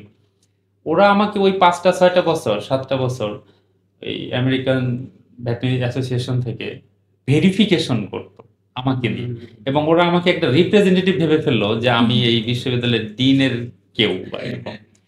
আমাকে 20 জন ছাত্রের দিত, রেজাল্ট দিত, এরা অ্যাপ্লাই করতো, পরে দিত যে তুমি দেখো তো এরা কে কেমন। আমি তখন রেজাল্টের ভিত্তিতে, যেহেতু দেশের বাইরে, আমি অনেক স্যারকে, ডিন স্যারকে রিকোয়েস্ট করে হোল রেজাল্ট নিয়ে ভেরিফাই করে তাদের অ্যাক্টিভিটি ভেরিফাই করে দিই। তো আমি গল্পটা কেন বললাম, 2020 সাল পর্যন্ত এটা হয়েছে, পরে প্রোগ্রামটা ক্লোজ করছে অন্য দেশের জন্য। পরে গল্পটা বললাম যে আমাদের অনেক কিছু করার আছে, এখন এগুলো বিভিন্ন কারণে আমরা করতে পারি না, এটা আমাদের অনেক শর্টকামিংস আছে, এটা সত্য। তবে এগুলো যদি আমরা একটু ওভারকাম করতে পারি অ্যাজ এ ডিপার্টমেন্টাল হেড অথবা রিসার্চ টিম হেড হিসেবে অথবা ফ্যাকাল্টি ডিন হিসেবে অথবা বাংলাদেশে আমাদের বিশ্ববিদ্যালয়ের কথা যদি বলি, আমাদের ইন্টারন্যাশনাল ডেস্ক আছে, তারপরে পাবলিকেশন রিলেশন অফিস আছে, তারা যদি এটা ইউনাইটেডলি এগুলো সার্চ করে বা একজন লোক ডেডিকেটেড থাকে যে সার্চ করলো, খুঁজে বের করলো এবং এটা সার্কুলেট করলো বিশ্ববিদ্যালয়ের হোম পেজগুলোতে, এটা সম্ভব। এক্স্যাক্টলি স্যার, এটা তো আসলে আমাদের দেশের জন্য একটা বড় অর্জন হবে। সেখানে যেহেতু একজন স্টুডেন্ট যখন নিজে থেকে ট্রাই করবে, সেহেতু আমরা বিশ্ববিদ্যালয় থেকেও আমরা চাইলে এই জায়গাটা তাদেরকে হেল্প করলে তাদের জার্নিটা অনেকটা সহজ হয়। এটা যদি আমরা করতে পারি, আমার ধারণা এটা আরো বেশি, আরো স্টুডেন্ট এরকম মার্জান আপনার মতো আমরা আরো স্টুডেন্টকে সামনে দেখতে পারবো। আচ্ছা, আপু, আপনার কাছে ওই যে লাস্ট একটা পয়েন্টে বলতেছিলাম যে আসলে ভাইয়ার কারণে আপনার জার্নিটা আমরা ধরে নিচ্ছি যে অনেকটাই সহজ হয়ে গেছিল, কিন্তু আরেকজন স্টুডেন্টের ক্ষেত্রে জার্নিটা হয়তো এতটা সহজ হবে না, তার কি কি পদক্ষেপ রাখা উচিত আসলে? আচ্ছা, আমি শুরুতে একটা কথা বলতে চাচ্ছি, যেটা আসলে আমি আগেও একটু আমার মনে হয় এই ইনফরমেশনটা শেয়ার করা উচিত। দেখো, যখন আমি এই যে ইউএনএ অ্যাপ্লাই করি, তো আমার আসলে আমার জার্নিটা একটু ইউনিক ছিল, মানে আমার অ্যাপ্লিকেশন প্রসেসটা। কারণ কি, যখন ইউএনএ এই মানে আমাদের যে রিকোয়ারমেন্টটা ছিল এই ফেলোশিপটার জন্য, তো এই ফেলোশিপে যেটা হয়েছে, আমার তো সিভি প্রোভাইড করতে হয়েছে। ওরা আমার কাজগুলো দেখেছে। ওরা আসলে ওদের যে আমি বলেছিলাম যে অনেকগুলো প্রাইমারি সিলেকশনের মাধ্যমে সিলেক্ট করা, তো ও ক্ষেত্রে আসলে আমার জার্নিটা একটু ডিফারেন্ট ছিল অথবা একটু ইউনিক ছিল। এই জন্য মানে আমি যে জানিয়ে কাজ করি, যেমন আমার যে রিসার্চ ওয়ার্কগুলো আসলে সেক্ষেত্রে কি ওরা এগুলো যাচাই বাছাই করে অথবা দেখে যে এগুলো আসলে বায়োসিকিউরিটিতে কি ইম্প্যাক্ট ফেলতে পারে নাকি, অথবা কোনোভাবে ওই ডটগুলো লিঙ্ক করতে পারে নাকি, কানেক্ট করা যেতে পারে নাকি। তো সেক্ষেত্রে আমার আসলে একটা পেপারের কথা আমি আসলে মেনশন করতে চাচ্ছি, কারণ এটার সাথে একটু কানেক্টেড। সেটা হলো যে আমার একটা রিসার্চ আর্টিকেল আছে, ওটা হলো যে ল্যান্সেট মাইক্রোবে আর কি পাবলিশ হয়েছিল। তো ওইটা আসলে একটা পলিসি মেকিং নিয়ে। তো ওই পলিসি মেকিংটা, আর ইউএন মেইনলি হলে যে পলিসি মেকিং এই ধরনের কাজ করে। তো আর আমার যে ল্যান্সেট মাইক্রোব, ওই যে ওই পেপারটা আসলে ওটা ছিল যে ক্লাইমেট চেঞ্জ, আর ক্লাইমেট চেঞ্জটা কীভাবে আসলে ডেঙ্গুর যে ডিজিজ ডায়নামিকটাকে চেঞ্জ করছে ওটার উপর আসলে। তো আমার মনে হয় আসলে, আর ল্যান্সেট মাইক্রোব আমরা জানি যে মানে মাইক্রোবায়োলজির একটা আসলে হাই ইম্প্যাক্ট ফ্যাক্টর একটা জার্নাল, মানে এটা আসলে খুবই রিনাউন একটা জার্নাল। সো আসলে আমার মনে হয় ওই কাজটা আসলে একটু, ওই কাজটার জন্য আসলে আমি বেশি থাকে না ফোকাসড, অথবা হলে যে আমার জার্নিটা আমার সিলেকশন প্রসেসে একটু আর কি নোভেলিটি রেখেছে, অথবা হলে যে ওইটা হেল্প করেছে আমার ওই পার্টিকুলার ওই পেপারটা আর কি। একটা পয়েন্ট আসলো যে আপু, এই যে আপনি যে কথাটা বলছিলেন যে মানে এই একটা পেপারের কারণে আপনি আলাদা হয়ে গেছেন চাইতে, আপনার কাছে কি মনে হয় যে এরকম পেপার আর অন্য কেউ কাজ করতেছে না আমাদের ক্যাম্পাসে? ওয়েল, আমি যতদূর জানি, হ্যাঁ, আসলে কি গবেষণাপত্রের ক্ষেত্রে আসলে কোয়ালিটি আর নোভেলটি ম্যাটার করে, এটা আসলে স্যারও ভালো বলতে পারবেন। মানে তো এই ক্ষেত্রে আসলে এই ধরনের কাজ আমার মনে হয় কমই হয়েছে আমাদের। হ্যাঁ, হ্যাঁ, এই ক্ষেত্রে স্যার এটা সম্পর্কে আরও ভালো বলতে পারেন। স্যার হলো যে ছিলেন আমার ওই মানে স্যারের সাথে আমিও ছিলাম আর কি। তো যেটা হয়েছিল আসলে আমি অলরেডি বলেছি যে ল্যান্সেট মাইক্রোব যে এই জার্নালটা, এটা আসলে হাইলি ইম্প্যাক্ট ফ্যাক্টর আর কি হোল্ড করে। তো এই ধরনের কাজ আসলে একটু কম হয়েছে বাংলাদেশে বলে, খুবই সিলেক্টিভ কাজ হয়েছে, মানে খুবই সিলেক্টেড কয়েকজনই আসলে এই ধরনের কাজ করেছে। সো যেটা হলো যে আমার জার্নিটাকে অথবা আমার সিলেকশন প্রসেসটাকে একটু ইজি হয়েছে। কারণ আমি এটাও একটু অ্যাড করতে চাচ্ছি, আমি যখন ভাইভা দিচ্ছিলাম, ওই যে ইউএন থেকে যে আমার ইন্টারভিউ নেওয়া হচ্ছিল, বারবার আমাকে মানে এই ব্যাপারটা সম্পর্কে কোশ্চেন করছিল যে ক্লাইমেট চেঞ্জ নিয়ে কাজ করেছি, মানে এটা নিয়ে কিভাবে, মানে তো আমার কাছে মনে হলো যে ওরা এই কাজটাকে এতটা ভ্যালু দিচ্ছে, মেবি এটা আসলে আমার পথটাকে ইজি করেছে, মানে এটা আসলে এনি হাউ আর কি, এটা আসলে আমার যাত্রাটাকে অনেকভাবে আর কি সহজ করে ফেলছে, এটা আমার মনে হয়। আপনি কিছু একটা অ্যাড করতে চাচ্ছিলেন, আগে আপনারটা শুনে আসে তারপর আমরা অন্য কথা। Thank you. স্যার ওই যে লেন্সেট মাইক্রো সম্পর্কে একটু বলবেন যে একটা বিষয় তুলে ধরছে, সেটা হলো যে এরকম প্রোগ্রামে গেলে আমাদের পাস হিস্ট্রিটা খুব গুরুত্বপূর্ণ। তো ওর সাথে আমাদের যে কাজ হয়েছে, আমরা ডেঙ্গি নিয়ে কাজ করেছি ল্যান্সেট মাইক্রোবে, আমাদের চাইনিজ কোলাবোরেশনে একটা পেপার আছে হাই ইম্প্যাক্ট, সাথে সাথে ওই ডেঙ্গি থেকে কোভিড-19 নিয়েও ওর পেপার আছে। সবগুলো কিন্তু ভাইরাস রিলেটেড, এবং সাথে যে মাস্টার্স করছে সেটাও ভাইরোলজির উপর। এই যে ব্যাকগ্রাউন্ডটা টোটাল, যখন সে একটা প্রোগ্রামে অ্যাপ্লিকেশন করেছে, এবং এই প্রোগ্রামটা হলো বায়োসিকিউরিটি নিয়ে, তো virus related biosecurity very very important in the context of human or animal disease. তো ওরা যখন ভাইভা নিয়েছে অথবা অ্যাপ্লিকেশন করেছে, এটা এক মারাত্মক পজিটিভ রোল প্লে করেছে, যে সে ডেঙ্গির ক্লাইমেট চেঞ্জের সাথে কাজ করেছে, আবার কোভিড-19 এটার জেনোমিক বা পেপার আছে, আবার ভেটেরিনারি সায়েন্সের কিছু ইম্পর্টেন্ট ডিজিজ নিয়ে সে কাজ করতেছে, এগুলো তাকে আলাদা করেছে। আমি এই মেসেজটা এই জন্য দিচ্ছি যে যারা এখন সিম্পলি, আমরা যদি একটা ইকোনমিক্স ফ্যাকাল্টির কোনো একটা প্রোগ্রামে অ্যাপ্লাই করি, আমাকে কিন্তু অ্যালাউ করবে না, অথবা আমার ব্যাকগ্রাউন্ডটা দেখে বলবে সে তো মাইক্রোবায়োলজি, সে তো বায়োলজি। সুতরাং আমরা যে ফিল্ডের ছাত্রছাত্রী বা যে ফিল্ডের শিক্ষক, সেই ফিল্ডের পাস হিস্ট্রিটা ওই রিলেটেড ফেলোশিপ স্কলারশিপের জন্য বেশি গুরুত্বপূর্ণ। যারা ছাত্রছাত্রী আছে বা শিক্ষার্থী আছে, তারা যদি এরকম আমাদের দেশের বা আমাদের বিশ্ববিদ্যালয়ের যারা আছে, তারা ওই হিসেবে ট্রাইটা করতে হবে যে আমি এটাতে যেতে চাই এবং আমার অ্যাক্টিভিটিস গুলো এরকমের মধ্যে রাখতে চাই। তাহলে এগুলো একটা স্ট্রং লজিক দাঁড় করানো যায় যে yes, I was working with this from 3 years, 5 years, 7 years, so I am the eligible person for. Okay আপু, স্যার একটা কথা বলতেছিল যে আসলে নির্দিষ্ট একটা প্রোগ্রামের জন্য নির্দিষ্টভাবে যারা কাজ করবে ওই অনুযায়ী আসলে অ্যাপ্লাই বা ওই কার্যক্রমগুলো কন্টিনিউ করা উচিত। তো এখানে আমাদের ভার্সিটিগুলোতে দেখা যায় যে, বিশেষ করে কৃষি ভার্সিটিগুলোতে দেখা যায় যে আরো অন্যান্য অনেক ফ্যাকাল্টি আছে মাইক্রোবায়োলজি, যেহেতু ডিবিএম বাইরে আরো অনেক ফ্যাকাল্টি আছে, তাদের কি এই ধরনের প্রোগ্রামে বা সুযোগ কোনো কি নাই, বা থাকলেও কি ধরনের সুযোগ? হ্যাঁ, আচ্ছা, আমি স্পেসিফিক্যালি আমার ফিল্ডটার ক্ষেত্রে বলছি, লাইক বায়ো সিকিউরিটি যে এটার ফিল্ডের ক্ষেত্রে বলছি। আসলে এখানে ওদের যে ক্রাইটেরিয়া ছিল, ওরা কিন্তু হলে যে ডিপার্টমেন্ট মেনশন করেনি যে মাইক্রোবায়োলজিরই হতে হবে। ওরা যেটা মেনশন করেছে, একটা ছিল যে লাইফ সায়েন্সের স্টুডেন্ট হতে হবে, তার মানে লাইফ সায়েন্সের মধ্যে মাইক্রোবায়োলজি, বায়োকেমিস্ট্রি, জেনেটিক ইঞ্জিনিয়ারিং সব পড়ে যাচ্ছে। আরেকটা হচ্ছিল যে রিসার্চ এক্সপিরিয়েন্স থাকতে হবে, তার ওয়েট লেভেল কাজ করতে হবে, তার প্যাথোজেন নিয়ে কাজ করতে হবে, এই ধরনের ক্রাইটেরিয়া ছিল। তো আমার সেক্ষেত্রে সবগুলো ক্রাইটেরিয়া ম্যাচ করেছে, কারণ হলো যে আমার ওয়েট লেভেল এক্সপিরিয়েন্স আছে, আমি আন্ডারগ্রেডে হলে যে রিসার্চ অ্যাসিস্ট্যান্ট হিসেবে ছিলাম, মাস্টার্সেও ছিলাম, তারপর হলো যে আমি যে অনেক সার্কুলেট ভাইরাস যেমন কোভিড-19, ডেঙ্গু, মানে এগুলো নিয়ে আমার কাজ ছিল। ইভেন আমি এভিয়ান প্যাথোজেন নিয়েও কাজ করেছি, এলএসডি, তারপর চিকেন ইনফেকশাস এনিমিয়া, এগুলো নিয়েও কাজ করেছি। সো আমার কাছে মনে হয় এই যে আমার যে কাজের এক্সপিরিয়েন্স অথবা আমার যে রিসার্চ আর্টিকেলগুলো অথবা আমার যে ওরা আসলে এগুলা দ্বারাই আসলে সিলেকশন প্রসেসটা করেছে। তো অন্যান্য ডিসিপ্লিন, আই মিন লাইফ সায়েন্সের যে এই ডিসিপ্লিন থেকে যদি অন্য কোনো ডিপার্টমেন্ট থেকে অ্যাপ্লাই করতে চায়, সাপোজ কেউ জেনেটিক ইঞ্জিনিয়ারিং অথবা বায়োকেমিস্ট্রি থেকে, তারাও পারবে, অবশ্যই পারবে, কিন্তু তাদের ওই রিলেটেড কাজগুলো অথবা এই ক্রাইটেরিয়াগুলো ম্যাচ করতে হবে, তাহলেই তারা অবশ্যই অ্যাপ্লাই করতে পারবে। এখানে একটা পয়েন্ট বারবার আপনি হাইলাইট করতে যাচ্ছিলেন যে স্ট্রং ব্যাকগ্রাউন্ড আপনার তৈরি হয়েছিল রিসার্চের বিভিন্ন কাজের মাধ্যমে। এখানে যেটা হয় কি, আমাদের যারা স্টুডেন্ট থাকে, অনার্সে থাকে, মাস্টার্সে থাকে, এই স্টুডেন্টরা কিভাবে আসলে প্রথম থেকে এরকম আপনার মতো স্ট্রং ব্যাকগ্রাউন্ডটা তৈরি করতে পারে? অনার্সের স্টুডেন্টদের জন্য একটু স্পেসিফিক ভাবে কিছু বলবেন, আর মাস্টার্সের জন্য কিছু? আসলে শুরুতে বলি, আমি আসলে ক্ষুদ্র একজন গবেষক, মানে আমার ব্যাকগ্রাউন্ড খুব বেশি স্ট্রং না, বাট আমি চেষ্টা করেছি কাজ করে যাওয়ার ডেডিকেশনের সাথে অথবা প্যাশনের সাথে। তো সেক্ষেত্রে তোমার যে কথাটা, আসলে আমি আমার জার্নিটা নিয়ে, মানে এখানে একটু একটা স্টোরি বলি, তাহলে হয়তো অনেকেই রিলেট করতে পারবে।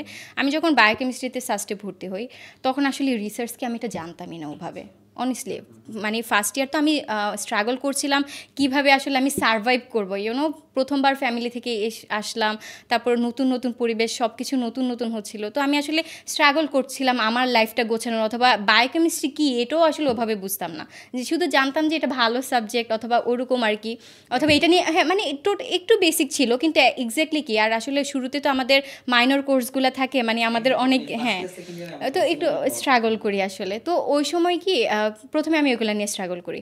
যখন আমি সেকেন্ড ইয়ার শেষে থার্ড ইয়ারে উঠি, তখন আমি যখন ল্যাবে মাইক্রোবায়োলজি ল্যাবে আসলে কাজ করার প্রতি ইন্টারেস্ট শো করি আমার টিচারদের কাছে, তো আর কি আমি কাজ করি রিসার্চ অ্যাসিস্ট্যান্ট হিসেবে ছিলাম। তো ওই অনার্সে কী হতো, সারাদিন ক্লাস করতাম, তারপর সন্ধ্যার পরে অথবা বিকালে যেতাম ল্যাবে কাজ করার জন্য। তো মাইক্রোবায়োলজির কাজগুলো তো খুব লেন্দি হয় আর কি, আর আমি তখন ব্যাকটেরিয়া নিয়ে কাজ করতাম। ব্যাকটেরিয়ার কাজগুলো আসলে অনেক লেন্দি, টাইম কনজিউমিং, তো আসলে ধৈর্য রাখা খুব ডিফিকাল্ট ছিল। তো আসলে আমি কিছুদিন কাজ করে না হাল ছেড়ে দিছিলাম, যে আসলে এত কষ্ট এত ধৈর্য আমি মনে হয় না পারবো, মানে আমার কাছে এমন মনে হয়েছিল। এরই মাঝে আসলে কোভিড আসে, তো কোভিডে বাসায় চলে যাই। তারপর হলো যে যখন বাসায় যাই দেখলাম যে কোভিডে কি হচ্ছে, কোভিডে আমার বড় মামা, আমার নানু মারা গেছে। তখন আসলে জিনিসগুলো না আরও বেশি হিট করে আমাকে, যে মানে আমি তো ওই যে ল্যাবে বললাম হাল ছেড়ে দিয়েছিলাম, তখন আসলে হিট করে যে আসলে সিরিয়াসলি এত ড্যামেজ করে ফেলতেছে, পুরো পৃথিবী নাস্তানাবোধ হয়ে যাচ্ছে এক কথায়, মানে কি হচ্ছে জিনিসগুলো। তো তখন আমাকে আবার হিট করে, তো ফোর্থ ইয়ারে গিয়ে আমি আবার কাজ করা শুরু করি। তো আসলে ওইরকম কাজ না, থাকে না যে ব্যাকটেরিয়ার সাথে ইন্ট্রোডিউস, একটু ভাইরাস নিয়ে একটু পড়াশোনা। তো যখন আমার অনার্স লাইফ শেষ হয়, তখন আসলে আমি খুব হেজিটেশনে ভুগি, আমি এখন কি করব। আমার মনে হয় আমার মতো এমন মানে সব স্টুডেন্টরাই হেজিটেশনে ভোগে অনার্সের পর, যে আমার কোন সাইডে আসলে ফোকাস করা উচিত, আমার কী নিয়ে মাস্টার্স করা উচিত, কী করা উচিত। তো আমি ওই সময় আসলে সময় নেই, আমি আসলে সাস্টে ভর্তি হয়ে গিয়েছিলাম মাস্টার্সে, বায়োকেমিস্ট্রিতে আর কি। তো আমি আসলে তখন বায়োকেমিস্ট্রি পড়ছিলাম, আর মনে হচ্ছিলো আমি তো আসলে মজা পাচ্ছি না, অথবা হলে যে আমি ইন্টারেস্টেড ফিল করছি না, যে আমি যেহেতু মাইক্রোবায়োলজিতে কাজ করছি, আসলে আমার আসলে এই ফিল্ডেই আসলে আরও জানার, মানে আমার আরও জানতে হবে, এরকম তাগিদ মনে হচ্ছিল আর কি। তো সেই সুবাদে আর কি আমি নিজে ঘেটে আর কি গুলজার স্যারকে আসলে মানে মাইক্রোবায়োলজি ডিপার্টমেন্টে যেহেতু আসলে এটাও একটা হিস্ট্রি আছে, লাইক হলো যে বাও তো মাইক্রোবায়োলজি ডিপার্টমেন্টটা মানে পুরো পৃথিবীতে প্রথম, বাংলাদেশে একটু কাট করে দিলাম, মানে বাওয়ে মাইক্রোবায়োলজি ডিপার্টমেন্টটা বাংলাদেশে প্রথম হয়েছে। তো এটা আসলে পুরনো অনেক ডিপার্টমেন্ট, আর এখানের যে টিচাররা ওনারা খুব এক্সিলেন্ট গবেষক, মানে আমার আসলে মনে হয় গুলজার স্যার, মানে এই ডিপার্টমেন্টে অনেক ভালো ভালো গবেষক আছেন আসলে। তো আসলে যখন আমি একটু ওনাদের কাজগুলা একটু দেখি, তারপর হলো যে গুলজার স্যার দেখলাম যে ভাইরাস নিয়ে কাজ করে, তো ভাইরোলজিতে অনেক ভালো ভালো কাজ করছেন। তো আসলে একটু আমাকে টাচ করে যে আমি আসলে স্যারকে অ্যাপ্রোচ করি। তো তখন আসলে স্যারকে অ্যাপ্রোচ করা, তারপর স্যারের সাথে কাজ করে অনেক কিছু শিখেছি। এই যে এত পেপার, এগুলো তো আসলে একদিনের ফল না, এই যে এগুলো আসলে পরিশ্রম অথবা খাটনি তো আছে অবশ্যই। তো এগুলাই ডেডিকেশন লাগে, প্যাশন লাগে। তো যেটা তুমি বলছিলা যে স্ট্রং ব্যাকগ্রাউন্ড কীভাবে তৈরি করবে আসলে, তো এটা আসলে প্রচণ্ড ইচ্ছা শক্তি লাগবে আমি বলবো। যদি কেউ মনে হয় আমি গবেষক হতে চাই, রিসার্চার হতে চাই, তাহলে অবশ্যই তাকে মানে সেখানে ফোকাস রেখে সে সম্পর্কে পড়াশোনা, একাডেমিক প্রেশার থাকবে, আমাদের সিটি থাকবে, আমাদের অনেক প্রেশার থাকবে, সেমিস্টার ফাইনাল থাকবে, কিন্তু ওই যে একটা ইচ্ছা শক্তি যে আমি হতে চাই অথবা এটা নিয়ে কাজ করতে চাই, তো আমাকে পাশাপাশি কিন্তু পড়াশোনা চালিয়ে যেতে হবে। কিভাবে একটা রিসার্চ পেপার, কিভাবে আর্টিকেল লিখে, কিভাবে কাজগুলো করে, নিজেকে এই ফিল্ডের সাথে ইন্ট্রোডিউস করা। প্রথমে আমরা এরকম অনেকেই আর কি ধৈর্য হারাতে পারে, কিন্তু গিভ আপ করা যাবে না আর কি। আমি একটু থামাবো আপনাকে, সেটা হচ্ছে আমি স্পেসিফিক ভাবে দু একটা জিনিস জানতে চাইবো। এজ আমি স্যার ফোর্থ ইয়ার স্টুডেন্ট আছে, তো ওই হিসাবে আমি ধরে নিতে পারি যে অনার্সের একজন স্টুডেন্টের থার্ড ইয়ার থেকে কিছুটা হলো একটু আস্তে আস্তে কানেক্ট হওয়া উচিত, এবং ফোর্থ ইয়ারে গিয়ে কোনো না কোনো পেপারে এসে কোনো না কোনো ইয়াতে কাজ করা উচিত বলে আপনার কাছে মনে হয়। আপনার কথা শুনে তাই আমার কাছে মনে হলো। তারপরে মাস্টার্সে আসার আগে ভালো মতো একদম অ্যানালাইসিস করে তারপরে তার কোনো একটা কিছুর সাথে কানেক্ট হয়ে ভালো মতো এই জায়গাটায় এটুকুই তো, নাকি আরো অন্য কিছু আছে? এইটুকু বলতে এটা তো আমার জার্নি, প্রত্যেকের জার্নিটার প্রত্যেকের স্টোরি কিন্তু ডিফারেন্ট আর কি। তো কেউ যদি মনে করে যে আচ্ছা ঠিক আছে ফার্স্টে সেকেন্ডে স্ট্রাগল করলাম, থার্ড ইয়ার তো এভাবে করতে পারে। আর কেউ যদি মনে হয় যে যখনই ভর্তি হয় সে প্যাশন নিয়ে ভর্তি হলো ডিপার্টমেন্টে, তখন থেকেও কাজ করতে পারে। তো এটা আসলে এক একজনের স্টোরি, তাদের জন্য কোনটা কনভিনিয়েন্ট, তাদের জন্য কোনটা ফিজিবল, ওভাবে আসলে মানে আগানো উচিত। কিন্তু আমি বলবো মানে প্যাশন রাখা, অ্যাম্বিশন, বড় স্বপ্ন দেখতে হবে আসলে, মানে তখন আসলে এটা সম্ভব হয়। সেটা হলো যে থ্যাংক ইউ, আমি মনে হয় প্রশ্ন নিচ্ছি। আমরা যখন বিশ্ববিদ্যালয়ে ভর্তি হই, বিশেষ করে আমাদের দেশের রুরাল অঞ্চল থেকে যারা আসে তারা রিসার্চ বা বিশ্ববিদ্যালয় সম্পর্কে কনসেপ্ট খুবই কম থাকে। ডিভিশনাল সিটি বা ঢাকা যারা পড়ালেখা করেন তারা হয়তো কিছুটা জানে। তো আমরা বিশ্ববিদ্যালয়ে আমরা বিএ এর কথা যদি বলি, তো কি দেখি যে একজন ছাত্র আজকে এডমিশন নিল, ক্লাস শুরু করলো, 6 মাস 1 বছর সে বিশ্ববিদ্যালয়ের ভাবটা বুঝে যে কি হচ্ছে কিভাবে হচ্ছে। এর মধ্যে একটা বছর সেকেন্ড ইয়ার যখন সে যায় তখন দেখবেন যে কিছু ছাত্র চলে গেছে উদিচি করতে, কিছু ছাত্র চলে গেছে জিমনেশিয়ামে জিম করতে, কিছু ছাত্র চলে গেছে অ্যাস্থেটিক বাওয়ে।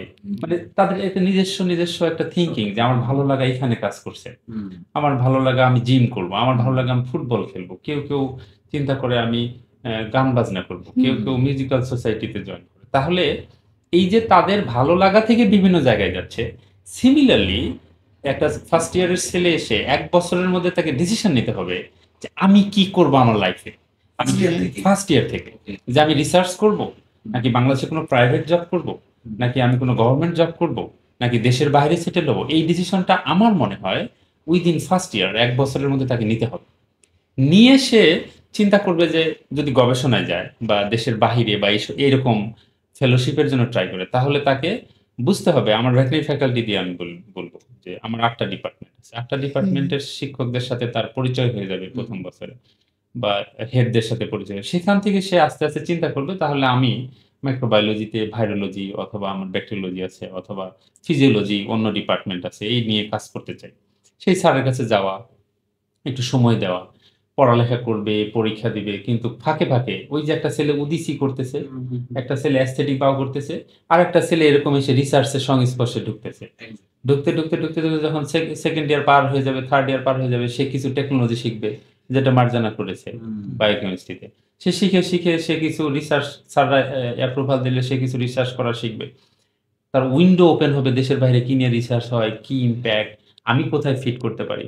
এরকম করতে থার্ড ইয়ার ফাইনাল ইয়ার পরে সে মোটামুটি একটা কনক্রিট ডিসিশন নিয়ে তার একটা স্ট্রং ব্যাকগ্রাউন্ড তৈরি হবে রিসার্চ নিয়ে। এবং এটা হচ্ছে আমাদের, বিশেষ করে আমাদের ডিপার্টমেন্টে, আমাদের ফ্যাকাল্টি অনেক ডিপার্টমেন্টে হচ্ছে।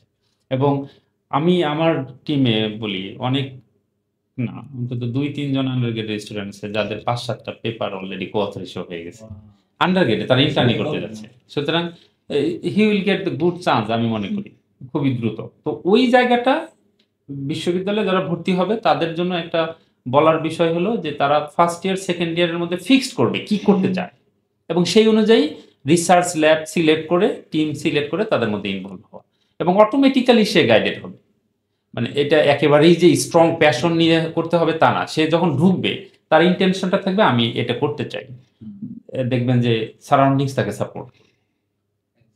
এই ডিসিশনটা আসলে শুনতেছিলাম যে এখানে আমাদের সমস্যাটা হয়, আমার কেন জানি মনে হয় যে স্যার ফার্স্ট ইয়ারে একজন শিক্ষার্থী এসে আসলে তাদের কাছে মনে হয় যে এই যে পরিবেশের সাথে সার্ভাইভ করতে সে আসলে এই দিকে আসলে খুব বেশি মনোযোগ দিতে পারে বলে আমার কাছে মনে হয় না। আপনি যে পয়েন্টটা বলছেন এখানে কি মানে আপনাদের শিক্ষকদের জায়গা থেকে বা প্রশাসনের জায়গা থেকে কি মানে এই যে ফার্স্ট ইয়ার স্টুডেন্টকে উদ্যোগী করার জন্য পদক্ষেপটা নেওয়া উচিত বলে মনে হয় না? আমি ফার্স্ট ইয়ারে ক্লাস নেই, আমার সেকেন্ড ইয়ারে যখন আমি ক্লাস নেই, আমি প্রথমেই যে 2-1 দিন পরে অনেকরে বলি আমি ভাইরাস নিয়ে গবেষণা করি, আমার গবেষণা টিমে যারা আসতে চাও আসতে পারো এবং আমি নালিশ করব। এবং তারই প্রেক্ষিতে আমার এখন আন্ডারগ্রেডের স্টুডেন্ট আছে কিন্তু, এবং আসে। অনেকেই হয়তো মনে করে যে বিষয়টা কেমন, সকালে 8টায় ক্লাসে আসে তারা আসে, মানে আমার আন্ডারগ্রেডের যারা আসে তারা সকালে 8টায় আসে, এসে বড় একটা ব্যাগ নিয়ে আমার অফিসে রেখে ক্লাসে যায়। ক্লাস করে দেখা গেছে 9টা থেকে 10টায় ক্লাস নেই, ওই 9টা থেকে 10টায় আমার অফিসে এসে আমরা কি নিয়ে গবেষণা করতেছি, কি করতেছি, সে একটু হেল্প করে, একটু অটোক্লেভ করে, একটু ডিএনএ এক্সট্রাকশন করে আবার 10টা থেকে ক্লাস আবার চলে গেল ক্লাসে। এরকম দেখা গেছে যে থাকে। তো আমি যে কথাটা বলতেছিলাম, যারা অ্যাস্থেটিক বাও করে বা যারা মিউজিক্যাল সোসাইটি করে, তারাও কিন্তু এই কাজটাই করে, সন্ধ্যার পরে তারা সেখানে গিয়ে সময় দেয়, হ্যাঁ, প্যাশন অনুযায়ী। সুতরাং যারা রিসার্চে প্যাশন দেখাতে চায় তারাও শুধু ধৈর্য ধরে এই কন্টিনিউশনটা রাখবে, কারণ এটা তো টোটালি নিউ, এখানে আনন্দটা খুঁজে বের করতে হবে। আমরা একটা গান গাই, একটা ছবি তুলি, এর মধ্যে আনন্দ আছে। তো যখন এসে আমি সারাদিন ল্যাবে একটা জিনিস চোখে দেখি না, মার্জানা বলতেছিল যে কোনো বুঝি না যে এখানে পানির মতো একটা কিছু নিয়ে এখান থেকে এখানে রাখতেছি, এখান থেকে এখানে নিয়ে রাখতেছি, 3 দিন পরে 7 দিন পরে একটা রেজাল্ট পাচ্ছি, মনে হচ্ছে ও এর মধ্যে কিছু ছিল, কিন্তু না দেখে কাজটা করতেছি। এই যে ধৈর্যটা, প্যাশনটা, এটা ডেডিকেশনটা তৈরি করতে হবে যে এর মধ্যেও একটা ভালো লাগা আছে। ওই আমরা ছবি তোলার মতো একটা ভালো লাগা, গান গাওয়ার মতো একটা ভালো লাগা, অভিনয় করার মতো একটা ভালো লাগা। এই ভালো লাগাটা এখানেও তৈরি করতে হবে। এই আমার ধারণা স্যার এখানে অডিয়েন্সটা একটা ভালো একটা মেসেজ পেয়ে গেছে যে ফার্স্ট ইয়ার থেকে আসলে এই জার্নিতে স্টার্ট করাটা সবচেয়ে বড় শ্রেয় আমার কাছে মনে রাইট। হচ্ছে। আপনার আসলে এই জার্নিতে আপনি অনেকগুলো স্ট্রাগলের কথা বলতেছিলেন যে প্রথমত প্রথম থেকে আমরা মানে আপনি বলছেন যে আপনার একটা বেবি আছে এবং আপনার এই জার্নিতে আসলে করোনার পর থেকে আরো অনেক স্ট্রাগল আপনি অনেকগুলো জিনিস ফেস করছেন এবং গতকাল আপনি আমাদের সাথে একটা বিষয় শেয়ার হুম। করছিলেন যে আপনার প্রেগন্যান্সির বিষয়ে আপনার অনেক বেশি একটা কঠিন সময় পার করছিলেন। এই পুরো জার্নিটা আসলে অনেকটাই কঠিন ছিল এটা বলা যায় এবং ওইখান থেকে হার না মানার মানসিকতা নিয়ে আপনি কিন্তু আবার কামব্যাক করছেন এবং এত বড় সাফল্য অর্জন করছেন। পুরো ঘটনাটা একটু আমরা জানতে চাই। আহ, আসলে আরফাত যেটা হয়েছিল আসলে আমি যখন মাস্টার্সে অধ্যয়নরত অবস্থায় ছিলাম তখন আমি কনসেপ্ট করি। তো স্বাভাবিকভাবে মাস্টার্সের একাডেমিক প্রেশার তো আছে অনেক। মাস্টার্সে দেখা যেত যে ক্লাসের প্রেশার, তারপর হলে যে অ্যাসাইনমেন্ট, সিটি, তারপর সেমিস্টার ফাইনাল। তো আমি মানে হোল জার্নিটার সময় আর কি আমি বেবি কেয়ার করছিলাম। তো তার মধ্যে আমার আবার মাস্টার্সের যে থিসিসের যে সেটা ল্যাবে কাজ করা, তো দেখা যেত যে আমি আসলে এই জার্নিটা আসলে আমার শুরু থেকে একটু কমপ্লিকেটেড প্রেগনেন্সি ছিল। আমার হলো যে এনিমিয়া ছিল, হিমোগ্লোবিন লেভেল খুব কম ছিল, তারপর হলো যে আরও আদার্স কমপ্লিকেশন, আমার প্রচণ্ড মানে ভমিটিং হতো আর কি।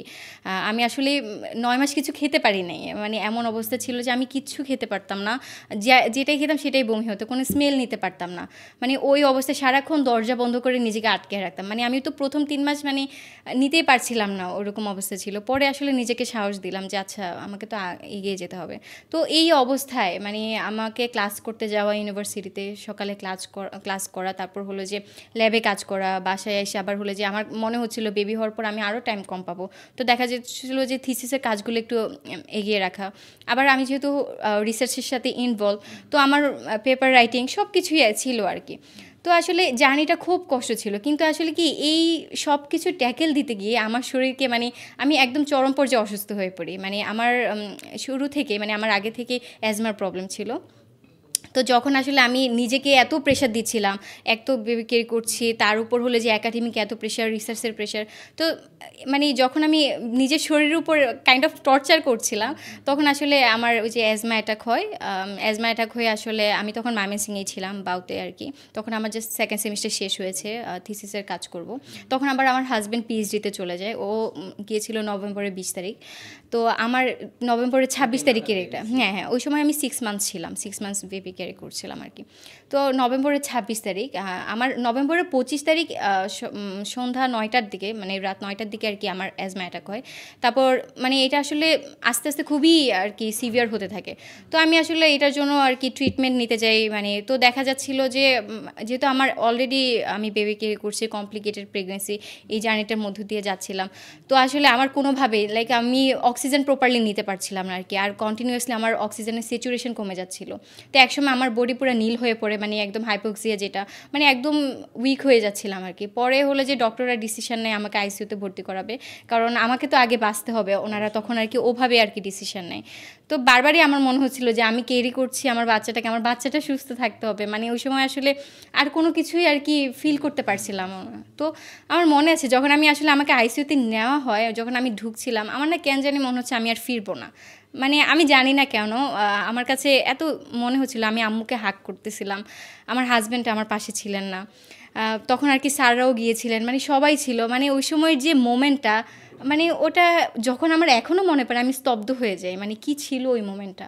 তারপর আমি এই যে আইসিইউতে গেলাম, মানে আইসিইউতে গিয়ে তো আরেকটা মেন্টাল ট্রমা, আসলে যারা আসলে ওই পর্যায়ে যায় তারাই হয়তো রিলেট করতে পারবে। মানে যখন আমি আইসিইউতে গেলাম, মানে আমি অলরেডি 6 মান্থস বেবি ক্যারি করছি, আমি আমার পাশে দেখলাম, মানে এটা আসলে শেয়ার করি, মানে আমি পাশে দেখলাম একজন পেশেন্ট সারাক্ষণ আমার দিকে তাকিয়ে আছেন সুস্থ, হুট করে আমার চোখের সামনে মারা গেল।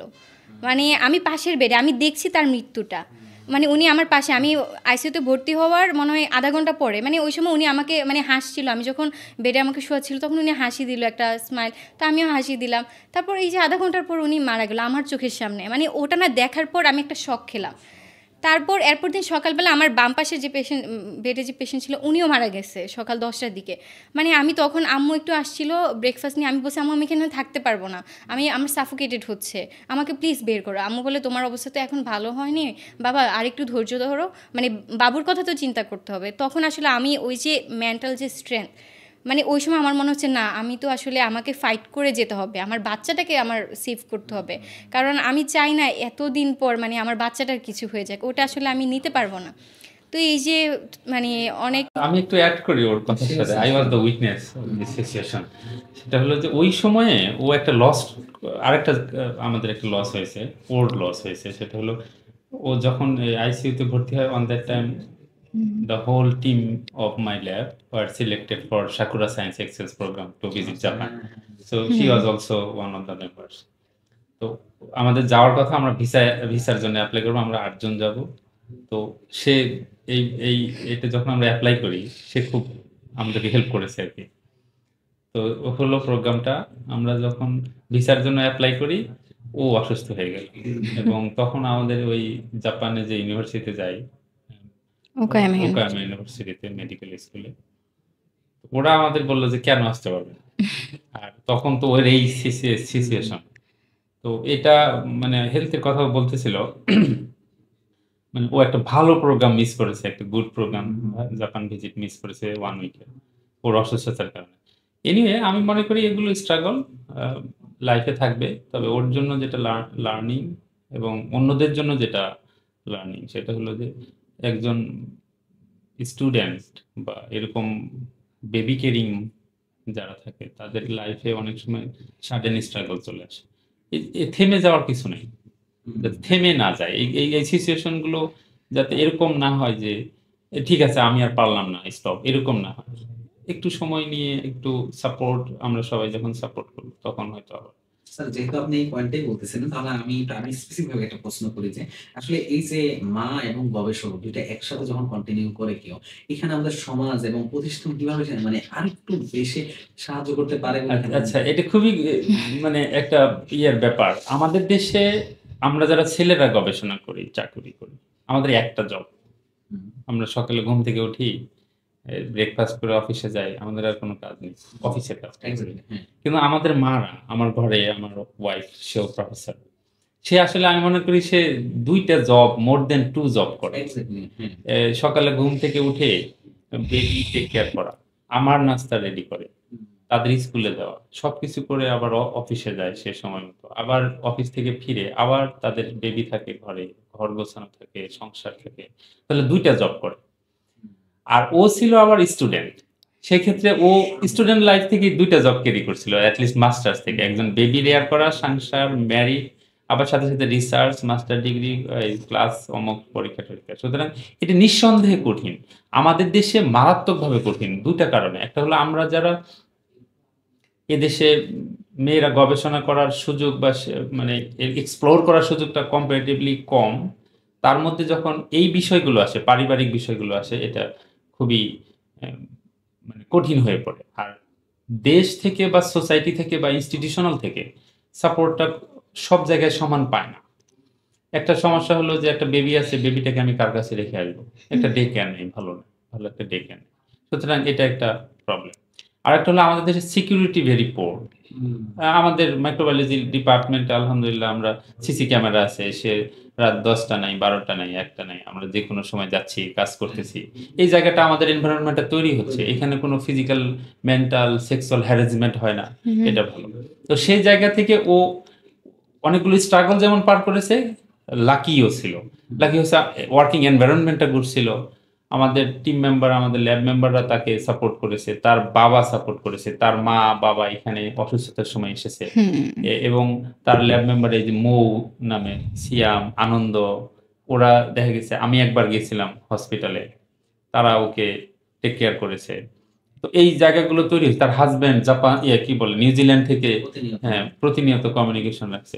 তো আমাদের দেশে একটা প্রবলেম, মা হিসেবে গবেষণা করা বা চাকরি করার সাথে সংসার দেখা, 2টা, মোর দেন 2 জব করে। এটা ফ্যামিলি থেকে যেরকম সাপোর্ট লাগবে, একটা ইনস্টিটিউশনাল সাপোর্টটাও লাগবে, আর মা হিসেবে তারও একটা কারেজ লাগবে। এই 3টার কম্বিনেশন যদি হয়, তাহলে মার্জিনার মতো হয়তো ভালো অ্যাচিভমেন্ট।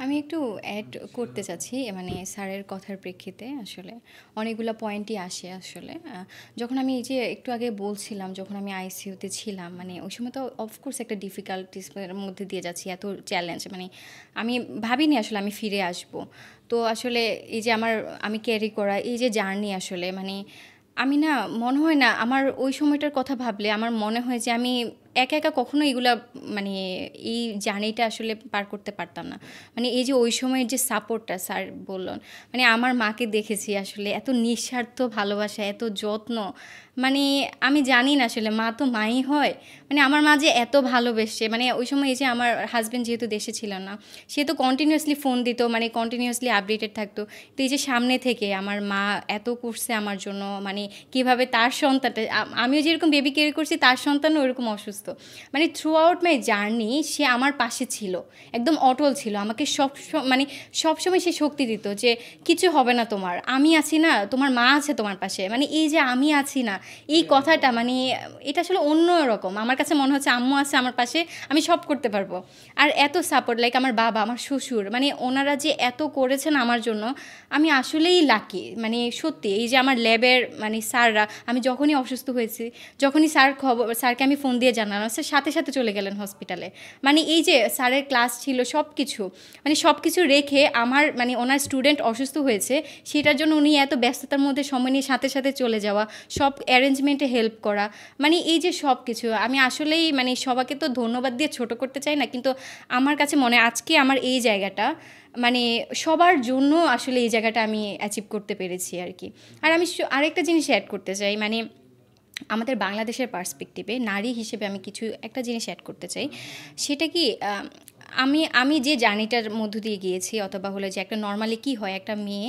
যখন তার ফ্যামিলি লাইফ স্টার্ট করে ম্যারেজ বেবি অথবা তো অনেকে না থেমে যায় মানে অনেকে ভাবে যে আচ্ছা মানে এত কিছু হচ্ছে আমি পরে শুরু করব অথবা অনেকে স্বপ্ন দেখাও ছেড়ে দেয় কারণ কি ওই যে ফ্যামিলি ওভাবে সাপোর্টিভ হয় না অনেক সময় দেখা যায় যে মানে তার উপর এত দায়িত্বের ভার পড়ে স্যার একটু আগে বলছিলেন আমাদের সম্মানীয় ম্যামের কথা যে ম্যাম একা হাতে কত কিছু সামলাচ্ছে তো এই যে এটা তো প্রত্যেকটা মেয়ের ক্ষেত্রে আসলে এই জিনিসটাই হয় যারা আমরা বড় স্বপ্ন দেখি নিজেকে ওই পর্যায়ে নিতে চাই তারা কিন্তু আমাদের জন্য কিন্তু অনেক ডিফিকাল্ট হয়ে যায় একটা পুরুষকে অনেক কিছু ফেস করতে হয় না আমাকে যেমন একটা নারীকে আসলে মানে অনেক কিছু তার হলো যে ফ্যামিলি লাইফ তার হলো যে শ্বশুরবাড়ি তার হলো যে হাজব্যান্ড সব কিছু সমানভাবে মেনটেন করতে হয় বেবি রেইজ করতে হয় একদম 100% রেসপন্সিবিলিটি পালন করতে হয় তারপর সে যদি সময় পায় তখন গিয়ে স্বপ্ন দেখার ওই এটা তো অনেকে কি ওরা হাল ছেড়ে দেয় আর সবাই আমি আলহামদুলিল্লাহ অনেক সাপোর্ট পেয়েছি আমার ফ্যামিলির বাবা মা আমার হাজব্যান্ড আমার শ্বশুরবাড়ি সবাই এত সাপোর্টিভ ছিল কিন্তু সবাই হয়তো ওটা নাও পেতে পারে কিন্তু আমি আসলে সবার প্রতি মানে অনুরোধ করব যেন আসলে আমরা একটু নারীদের দিকে একটু তাকাই মানে একটু দেখি ওরা আসলে সকাল থেকে সন্ধ্যা পর্যন্ত ওরা কী করছেন একজন যে হোম মেকার সে কিন্তু শুধু হোম মেকার না সেও কিন্তু দিনরাত পরিশ্রম করছেন সে একটা বড় ডিউটি একটা বাচ্চা রেস করা একটা সংসার এই যে 3 বেলা তোমাকে খাবার সামনে তুলে দিচ্ছে এটাও কিন্তু অনেক কিছু কিন্তু আমরা কি কখনো মাকে ধন্যবাদ জানাই যে মা তুমি আমার জন্য এত কিছু করছো আসলে আমরা কি এটা কিন্তু আমরা কিন্তু খাবার পাচ্ছি আমরা কিন্তু এটা নিয়ে চিন্তা করতে হয় না আমরা অনেক সময় নারীদেরকে টেকেন ফর গ্র্যান্টেড হিসেবে নিয়ে নেই যে ওরা তো এটা করবে ওরা এটা করবে কিন্তু আমরা আসলে ওই যে ফিরে দেখি না ওদের দিকে ওদের কতটা কষ্ট হচ্ছে এটা কিন্তু ফিরে দেখি না কিন্তু আমার কাছে মনে হয় সবার জায়গা থেকে একটু সহানুভূতি একটু জাস্ট এই যে গ্র্যাটিটিউড শো করা থ্যাংক ইউ ছোট একটা জিনিস এটাও অনেক বড় কিছু মানে আমি এই জন্য সবাইকে অনুরোধ করব মানে আমরা একটু নারীদের দিকে তাকাই ওদেরকে একটু যত্নের সাথে তাকাই একটু আজকে মাকেও একটা থ্যাংক ইউ দিলাম ওয়াইফদেরকে দিলাম এটা অনেক বড় কিছু আসলে আমরা আসলে নারীরা খুবই ইমোশনাল সত্যি বলতে আমরা না ছোটখাটো অনেকদিন ধরে আমার বাড়ি থেকে বাইরে বলতে গেলে আমার মা প্রত্যেকদিন আমাকে ফোন দেয় মানে আমার মা আবার অনেক সময় কি হয় যখন আমি ফোন কেটে দেই বা ফোন না ধরি তাও সে কন্টিনিউয়াসলি ফোন দিতে থাকে মানে মানে এতটা ছটফট করে যে আমি আজকে কেন কি করতেছি খাইছি কিনা অথচ মানে আমি মনে করি যে আমি তো ব্যস্ত মানে এত জ্বালাচ্ছে কেন কিন্তু আসলে যে তাদের যে ওই যে ওদের যে ওরা যে এত আমরা মানে আসলে কি এখন তো আমি মা হয়েছি এখন হয়তো আমি এটা আরো ভালো রিয়েলাইজ করি যখন বাবা হবে তখন বুঝতে পারবে যে যে তোমার সন্তানের জন্য আমার 2টা ছেলে আছে আমি কিছুটা বুঝি এখন মা বাবার প্রতি দরদ আরো বেড়ে যাচ্ছে কারণ আমি বাবা হিসেবে যখন তাদের কথা চিন্তা এই যে মানে আমি এখানে আসবো, আমার বাচ্চাকে রেখে আসছি বলা যায়। মানে থাকে না যে একটা কন্টিনিউয়াস, মানে এই যে একটা থাকে না যে ওর জন্য মানে আমি কালকেও ঘুমাতে যাওয়ার আগে ওর সাথে কথা বলছিলাম, ওর ছবি দেখছিলাম, মানে আমি পারছিলাম না ফোকাস করতে। এই যে আমার মা এত কষ্ট করছে, আমি মার জন্য কি করতে পারবো? আমি তো কিছুই করতে পারছি না। মানে আমার এত অপরাধ বোধ কাজ করে যে আমি আমার এই বাবা, আমার এই মা, মানে ওদের জন্য আমি আসলে কি করব, কি করতে, মানে এত করছে ওরা, পুরোটা লাইফ স্যাক্রিফাইস করে দিচ্ছে। আমার বাবা মা এত স্ট্রাগল করেছে ওরা, মানে 20টা বছর আমার বাবা মা মানে লং ডিস্টেন্স ছিল, মানে আমাদের ভালো একটা থাকে না, মানে ভালো একটা লাইফ প্রোভাইড করার জন্য, যেন আমরা আজকে এই পর্যায়ে আসতে পারি। মানে এত স্যাক্রিফাইস, আমি জানি না এই মানে ওদের জন্য কি করতে পারবো, শুধু হয়তো দোয়া করে যেতে পারবো হয়তো, মানে ওরা চায় আমরা ভালো থাকি। আমার কাছে তাই মনে হয় যে আমাদের সাফল্যটাই শুধু তারা চায়, হ্যাঁ, তারা এই হ্যাঁ, সাফল্যের কোনো ভাগীদার হতে চায় না। সেইটাই, ভাগিদার হতে চাই। এই যে নিঃস্বার্থ ভালোবাসা, মানে আমার বাবা মার যে নিঃস্বার্থ ভালোবাসা, আমি জানি না, আল্লাহ ওনাদেরকে সবসময় ভালো রাখুক। আমি আর জানি না ওদের জন্য, আমি নিজে ইমোশনাল হয়ে যাচ্ছি আসলে এগুলা বলতে গিয়ে। ওটাই আসলে আমি চাই আর কি, সবাই একটু মানে আমরা একটু নারীদের দিকে তাকাই, একটা ছোট একটা ধন্যবাদ জানাই যে তুমি এত কিছু করছো আমার জন্য, মানে এটার জন্য আসলে আমি মানে জাস্ট থ্যাংক ইউ, এটাও অনেক বড় কিছু।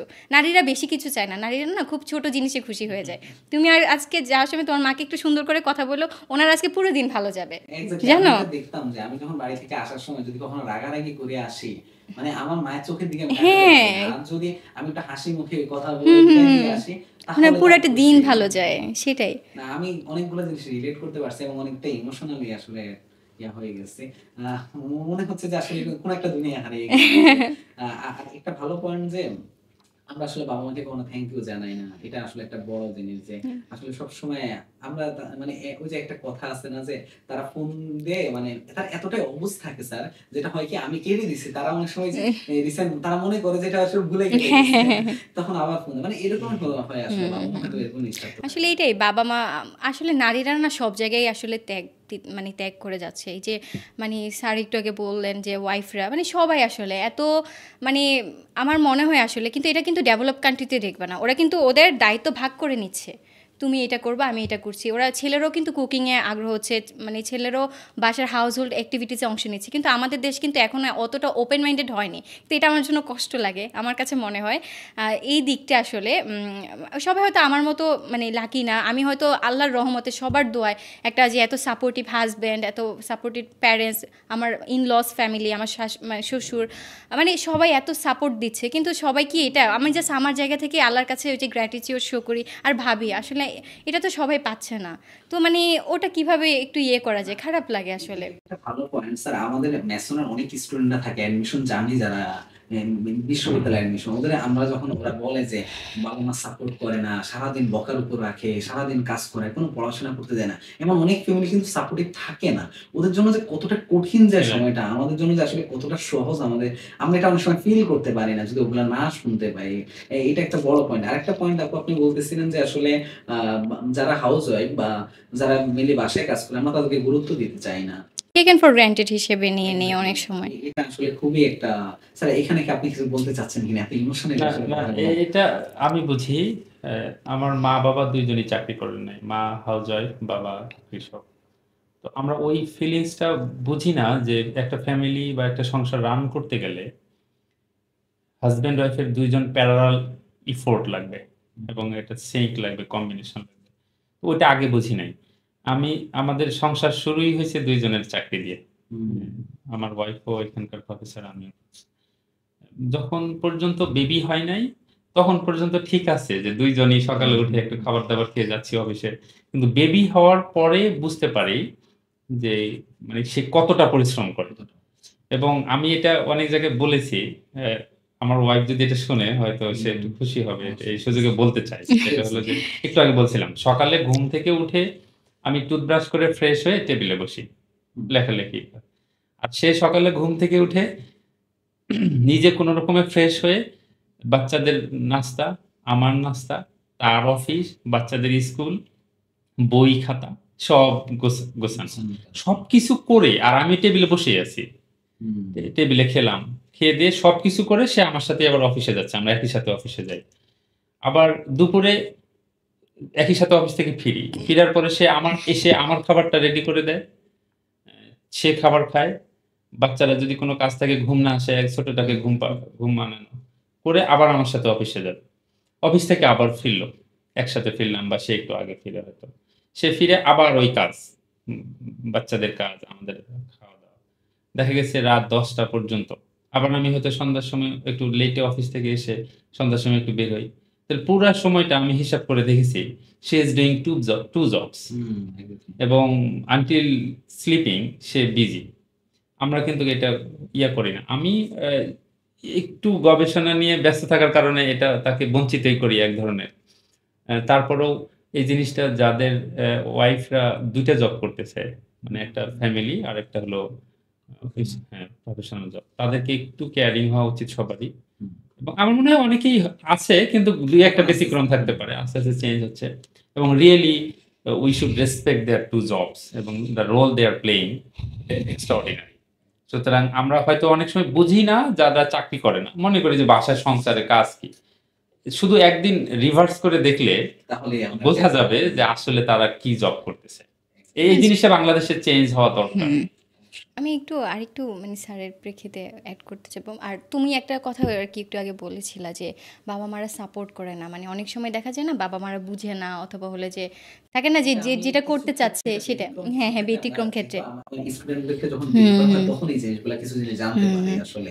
নরমালি আসলে এই জিনিসগুলো বুঝতে হয় পেরেছি। না। আমি আসলে আমার লাইফের একটা ছোট্ট একটা স্টোরি শেয়ার করব, যেন আসলে একটু মানে অ্যাওয়ারনেস স্প্রেড করা যায় অথবা একটু বুঝে। মানে যখন আমি অ্যাডমিশন টেস্ট দিই, তুমি জানো অলরেডি মেয়ে হিসেবে মানে থাকে না, আমি ছোটোবেলা থেকে কুমিল্লাতেই বড় হয়েছি। আমি কুমিল্লাতে আমার স্কুল ছিল, কুমিল্লাতে আমার কলেজ ছিল। তো আমি আসলে বাসার বাইরে ওরকম যাইনি। তো ছোটোবেলা থেকে আমার বাবা মার স্বপ্ন ছিল মেয়ে ডাক্তার হবে। ওরা খুবই স্বপ্ন দেখেছে যে মেয়ে ডাক্তার হবে। তো আসলে আমি ব্যর্থ হয়েছি আসলে, কিন্তু আমার কেন জানি আসলে এই সাইডটাতে মনই টানে নাই। তো এমন হয়েছিল, আমি যখন অ্যাডমিশন মানে টেস্ট চলে আসছিলো, ইন্টারে একটা ভালো রেজাল্ট করেছিলাম। তো আমি আব্বু আম্মুকে নিয়ে বসি, লাইক হলো যে আমি ওদেরকে জানাই যে আব্বু আম্মু দেখো না, আমার আসলে স্বপ্ন এটা, তো আমি জানি তুমি আসলে ডাক্তার হতে চাইছো, আমি যেন ডাক্তার হয়ে ভালো একটা কেড়ে, কিন্তু আসলে আমার কাছে মনে হয় এখানে গেলে যেহেতু আমি ইন্টারেস্টেড না, আমি ভালো কিছু করতে পারবো না।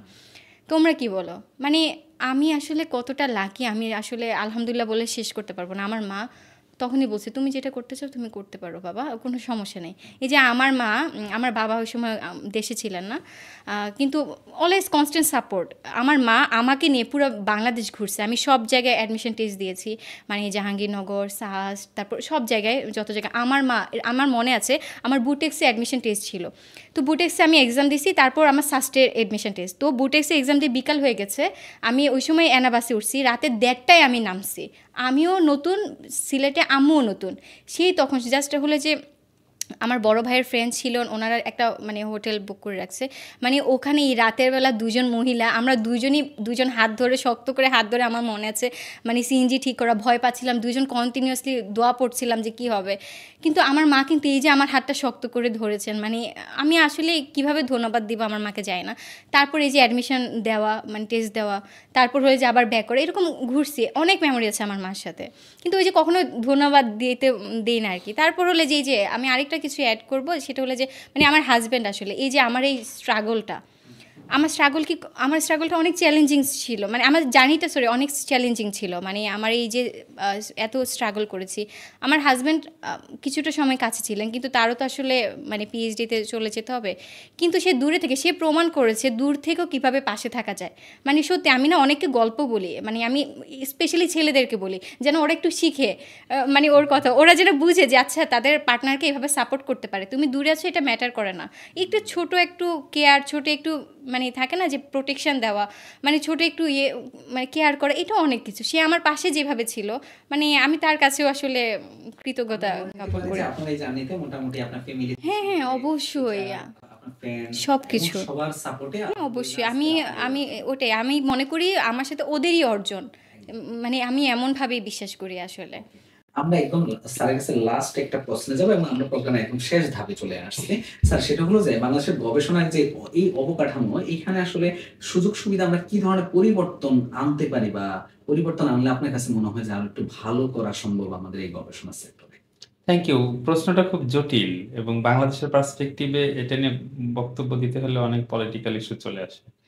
তো আমি এটা বলব না। তবে এতটুকু ইনস্টিটিউশনালি যেটা আমরা করতে পারি সেটা হলো উম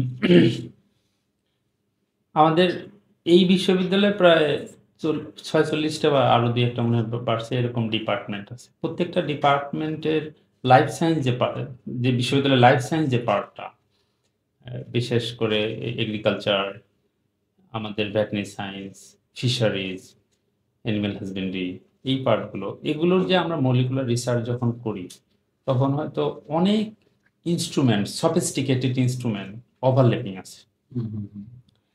তো আমরা বেসিক্যালি রিসার্চের একটা বড় অংশ করতে পারি না এই দেশে ফ্যাসিলিটিজের অভাবে। এক্স্যাক্টলি। আমাদের যে শ্রদ্ধেয় শিক্ষকবৃন্দ আছে ওয়ার্ল্ড ক্লাস রিসার্চ করে আসছেন দেশের বাইরে থেকে, আমরা কাজ করে আসছি, এসে সেই কাজগুলো করতে পারি না। এই কাজগুলো নিঃসন্দেহে বাংলাদেশের ইকোনমিক যে কন্ডিশন, সেই কন্ডিশনের উপর ডিপেন্ড করে এস্টাবলিশ করা খুব কঠিন। তাহলে বিশ্ববিদ্যালয় কিভাবে হেল্প করতে পারে বা গভর্নমেন্ট কিভাবে ইনফ্রাস্ট্রাকচার ডেভেলপ করতে পারে? আমাদের সেন্ট্রাল ল্যাবরেটরি আছে, এই সেন্ট্রাল ল্যাবরেটরিতে কিছু ইনস্ট্রুমেন্ট আছে কিন্তু not up to the mark. তাহলে বিশ্ববিদ্যালয় থেকে আমি মনে করি বেশি না 20 কোটি টাকা যদি দেয়, ইনভেস্ট করে, একেবারে একটা 20 কোটি বা 50 কোটি টাকা যদি ইনভেস্ট করে মলিকুলার লাইফ সায়েন্সের উপর একটা সুপার ল্যাব বানানো যাবে। এখানে এই দুনিয়াতে আমাদের কোনো ইলেকট্রন মাইক্রোস্কোপ নাই এই বিশ্ববিদ্যালয়ে, এই দুনিয়াতে আমাদের কোনো ট্রান্সমিশন ইলেকট্রন মাইক্রোস্কোপ নাই এই সময়ে এই বিশ্ববিদ্যালয়ে, আমাদের একটা কনফোকাল মাইক্রোস্কোপই নাই। আমাদের এই বিশ্ববিদ্যালয়ে আমি জানি না কেউ ওয়েস্টার্ন ব্লট করে কিনা, কেউ সাউদার্ন ব্লট করে কিনা, কেউ তোমার এটাকে কি বলে জিন এক্সপ্রেশন অ্যানালাইসিস আমি কিছুটা করি, অনেকেই করে না। আর্টিফিশিয়াল মেশিনগুলো চলে, তাহলে এগুলো প্রত্যেকটা ল্যাবে করা কঠিন। Sequencing machine, next generation sequencing machine এখানে আমরা তো তাও আরো কিছু সুবিধা পাই, কিন্তু হ্যাঁ। অন্যান্য বিশ্ববিদ্যালয় তো এটা কিছুই ধারে পায় কাছে না, পায় কিছুই না। পায় না। তাহলে বিশ্ববিদ্যালয় তৈরি করার সময় সরকার বা ইউজিসি যেটা চিন্তা করা উচিত, আগে বিশ্ববিদ্যালয় তৈরি হয়, কনসেপ্টটাই হলো নলেজ জেনারেশন বাই রিসার্চ। তা এই কলেজ থেকে, বাংলাদেশে যে স্কুল কলেজগুলো আছে সেগুলো থেকে ভিন্ন বিশ্ববিদ্যালয়ের কনসেপ্ট হলো আমি জ্ঞান তৈরি করব। জ্ঞান তৈরি করার মূল উদ্দেশ্য কি? আমার গবেষণা করা। তাহলে এই যে বাংলাদেশে এতগুলো বিশ্ববিদ্যালয় হচ্ছে কন্টিনিউয়াসলি, এগুলো তো কোনো গবেষণা হচ্ছে না। তাহলে আগে তৈরি করতে হবে ইনফ্রাস্ট্রাকচার। আমার বিশ্ববিদ্যালয়ে আমি বলি যে একটা সেন্ট্রাল ল্যাবরেটরি যেটা করা আছে সেটাকে দুনিয়ার এমন কোনো কৃষি রিলেটেড অথবা লাইফ সায়েন্স রিলেটেড ইনস্ট্রুমেন্ট থাকবে না যেটা এখানে নাই, সবগুলোই থাকবে। তাহলে আমার মাইক্রোবায়োলজি ল্যাবরেটরিতে কি করব? হ্যাঁ, মাইক্রোবায়োলজি ল্যাবরেটরিতে কিছু জিনিস থাকবে যেগুলো আমাদের নিজস্ব, আমরা 24 আওয়ার্স অ্যাক্সেস আছে। আর যখনই সবার কমন একটা জিনিস লাগবে, যেমন নেক্সট জেনারেশন সিকোয়েন্সিং মেশিন অথবা কি বলে ইলেকট্রন মাইক্রোস্কোপ, এগুলো যখন থাকবে তখন সেন্ট্রাল ল্যাবে আমরা গিয়ে এগুলো কাজ করব।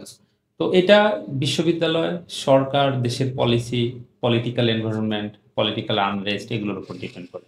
একটা দেশের রাষ্ট্র কিভাবে চায় যে আমরা এটা এখানে নিয়ে আসব। আমাদের দেশে গবেষণার জন্য কত পার্সেন্ট জিডিপির কত পার্সেন্ট খরচ হয়? খুবই নাই বললেই চলে। আর আমি এগুলো অনেক অনেক জায়গায় বলি। এই আমি লাস্ট ট্যুর দিয়ে আসলাম মালয়েশিয়াতে। মালয়েশিয়াতে গেলে মানুষ বলবে রিসার্চ, তাদের ইনফ্রাস্ট্রাকচার কোথায় গিয়ে পৌঁছাইছে। এই জাপানের কথা বলি, ইউএসএ, অস্ট্রেলিয়া, এগুলোর কথা বলি। তারা জিডিপির কত অংশ রিসার্চে ব্যয় করে, গবেষণায় ব্যয় করে, এডুকেশনে ব্যয় করে। আমরা বিশ্ববিদ্যালয়গুলোকে এমন জায়গায় নিয়ে আসছি যে একটা ডিগ্রি দেওয়া শুধু, এটা তো হলো না। তো তো যেটা বলার সেটা হলো এটা সামগ্রিকভাবে রাষ্ট্র, বিশ্ববিদ্যালয়, ইউজিসি চিন্তা করে বিশ্ববিদ্যালয়ের বেসিক নিড কি এই জায়গাটাতে ফোকাস করা। আর আমাদের শিক্ষকদের জায়গা থেকে যেটা আছে গবেষণা ফান্ড, যেটা আমরা অনেক সময় গবেষণা ফান্ড প্রি অ্যাসেস করি যে আমি একটা রিসার্চ প্রপোজাল দিলাম, দেওয়ার পরে অথরিটি দেখলো, দেখে মনে করলো যে না এটা ভ্যালু, কিন্তু তার পাস হিস্ট্রিটাও দেখতে হবে। যে শিক্ষক বা যে গবেষকটা একটা রিসার্চ প্রপোজাল দিয়েছেন সে আসলে ওই রিলেটেড কি কি কাজ করেছেন দেখে, অফিসিয়ালি দেখেন, অনেকেই দেখেন।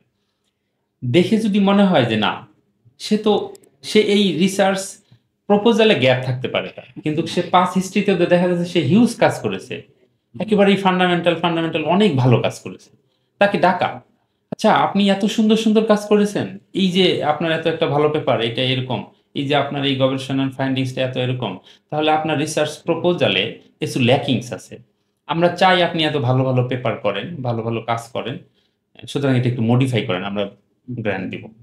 এটা না করে প্রিলিমিনারি অ্যাসেসমেন্টে তারা মনে করেন যে এটা তো ভালো কিছু বই আনবে না, বা ওই গবেষকটা হতাশ হয়ে যায়। এটা একটা প্রবলেম। আরেকটা প্রবলেম হচ্ছে আমাদের দেশে যেটা মূল পরিবর্তন দরকার, আমরা সরাসরি ৫ লাখ টাকার একটা গ্র্যান্ট দিয়ে বলি আপনি ১ বছর পরে একটা ভ্যাকসিন দেন, ১ বছর পরে একটা প্যাটেন্ট দেন, ২ বছর পরে এটা কি হবে এরকম করে বলে ফেলে। রিসার্চটা নট লাইক দ্যাট। আমার মনে হয় প্রোগ্রাম অনেক বড় হয়ে গেছে। এই ২০১২ সালের দিকে এমআরএনএ নিয়ে কাজ করছে, যেটার কারণে ২০২০ সালে কোভিড-19 এর এগেইনস্টে এমআরএনএ ভ্যাকসিন তৈরি হয়েছে। কাজটা ছিল খুবই ছোট আগে, কিন্তু ওটার ইম্প্যাক্ট ১২ বছর পরে বা ২০ বছর পরে, ৩০ বছর পরে হতে পারে। সুতরাং আমাদের এই কনসেপ্ট থেকে বের হয়ে আসতে হবে যে আমি ফার্মারদের জন্য কি করেছি। সবাই একবারেই অ্যাপ্লিকেবল রিসার্চ করবে, ইমপ্লিমেন্ট করবে ২ দিন পরে, এরকম না। কেউ ফান্ডামেন্টাল নলেজ জেনারেট করবে, কেউ এটাকে পলিশ করবে, কেউ ফিল্ডে নিয়ে যাবে, এরকম কোঅর্ডিনেশন দরকার। সুতরাং কনসেপ্টটা হলো, আমি মনে করি যে ল্যাব ডেভেলপমেন্ট একটা বড় ফ্যাক্টর, সাথে সাথে রিসার্চ ফান্ড দেওয়ার যে পলিসি, রিসার্চারদের পাস্ট ব্যাকগ্রাউন্ড দেখে। আমি এটা দিয়ে শেষ করব। ওসাকা ইউনিভার্সিটিতে ২০২০ সালে আমি যখন পোস্টডক করি, ১৯ সালের শেষের দিকে কোভিড-19 আসলো চায়না। ওসাকা ইউনিভার্সিটি নিজেদের প্রফেসরদেরকে নিজেদের এক্সপোজ করতে হয় না। ইউনিভার্সিটির প্রেসিডেন্ট ডাকছে, কে ভাইরাস নিয়ে কাজ করেন, কে আরএনএ ভাইরাস নিয়ে কাজ করেন, আসেন বসেন, বলেন আমরা কি করব, কি গবেষণা করবেন বলেন, কত টাকা লাগবে বলেন, টাকা ওপেন, আপনি কাজ করতে থাকেন। ওসাকা ইউনিভার্সিটি ভ্যাকসিন বানিয়েছে। সুতরাং ওই জায়গাটা তৈরি করে দিতে হবে। আমাদের দেশে তো আরাফাত আপনি জানেন অনেক কিছু ডিপেন্ড করে রিসার্চ ফান্ড পাওয়ার ব্যাপারে। যাই হোক, ওগুলো না বলি। এনিওয়ে, স্পেশালি থ্যাঙ্কস আজকে আমাদের এখানে ইনভাইট করার জন্য। বিশেষ করে স্যার আমি বলতে চাই যে আমরা অনেক লাকি, কারণ হলো যে আপনাদের দুজনকে একসাথে পেয়েছি আমরা। আপনাদের কারণ আপনি বাংলাদেশের একজন স্বনামধন্য রিসার্চার বলা যায়, পাশাপাশি হলো যে আমাদের শিক্ষক এবং বাংলাদেশ কৃষি বিশ্ববিদ্যালয়ের একজন প্রফেসর। তো সব মিলিয়ে আসলে আপু এত বড় অর্জন, আপনার হাত ধরে অনেকটাই সফলতার দ্বার প্রান্তে পৌঁছে গেছে এবং আপুর অনেকটা জার্নি আমরা শুনতে পেয়েছি এবং আপুর স্ট্রাগল সবকিছু মিলে। তো এই যে দুইটা কম্বো এক জায়গায় আমরা পেয়ে গেছি, এটা আসলে আমাদের শোয়ের জন্য সবচেয়ে বড় একটা পাওয়া। আপনাদের কাছে আমার একটা প্রশ্ন থাকবে যে আসলে এই শোতে এসে কেমন লাগতেছে দুজনের? স্যার আগে বলুন। আচ্ছা, এটা মানে নিঃসন্দেহে ভালো লাগার। আরাফাত আমাকে অনেকদিন থেকে মানে কমিউনিকেশন আমরা চিনি একে অপরকে। তো আমি মালয়েশিয়া থাকা অবস্থায় সে যোগাযোগ করছি। মানে এটা এক্সপ্রেস কিভাবে করব সেটা বুঝছি না, তবে এখানে কথা বলতে পারা এটা অবশ্যই ভালো লাগছে। সব থেকে ভালো লাগছে যেটা, একটা গুরুত্বপূর্ণ জিনিস নিয়ে আমরা আলোচনা করলাম, রিসার্চ নিয়ে আলোচনা করলাম। আর জানার জন্য একটু কঠিন হয়েছে, সে কুমিল্লা থেকে আসছে এখানে, আমার জন্য হয়তো আমার বাসা এখানে। তো সব অনেকটাই স্ট্রাগল হয়ে গেছে। আমি স্পেশালি আরাফাতকে ধন্যবাদ, এগ্রিকাস্ট শোকে ধন্যবাদ যে এরকম একটা প্রোগ্রাম আয়োজন করা হয়েছে, যেখানে আমরা আমাদের দেশের যে নারীদের যে অগ্রগতি সেটা আমরা একটু বলতে পারছি, ওর কিছু স্ট্রাগল। এবং স্যার আমাদের উদ্দেশ্য হলো যে আসলে কৃষি সেক্টরটাকে আসলে কিভাবে আসলে ডেভেলপ করে, এজ লাইক যে আমরা ধরে নিতে পারি যে মিডিয়া কিভাবে হেল্প করতে পারে, সেই জায়গা থেকে আমরা কিছুটা হলো ইমপ্যাক্ট ফেলতে চাই। এটাই হলো আমাদের লক্ষ্য এবং আপনাদেরকে পাশে পেয়ে আসলে আমাদের জন্য একটা অনেকটাই সহজ হয়ে যায় জার্নিটা। তো আরো আজকে আপনাকে পেয়েছি, এটা আমাদের জন্য অনেক সৌভাগ্যের। আপু এই শুতে এসে কেমন লাগছে? ওয়েল, তুমি যখন আমাকে ফার্স্ট ফোন দাও আসলে, তখন আসলে আমি বুঝছিলাম না তো মানে আমি যাব, কিন্তু আসলে আমার কাছে মনে হয় যে এটা যাওয়াটা আমার জন্য দরকার, কারণ আমি বাউ থেকে না অনেক কিছু পেয়েছি আলহামদুলিল্লাহ। তো আসলে আমার জন্য আমি যদি কোনো একটু কথা বলে, যদি বাউয়ের স্টুডেন্টরা অথবা যে কোনো ইউনিভার্সিটির স্টুডেন্টরা একটু কিছু জানতে পারে, ওরা যদি একটু অনুপ্রেরণা পায়, তাহলে এটা আমার জন্য অনেক বড় অর্জন আমি মনে করি। তো আসলে ওই বিশ্বাসটা থেকে আমার কাছে মনে হয়েছে যে না, যত দূরেই হোক আমার এখানে আসতে হবে।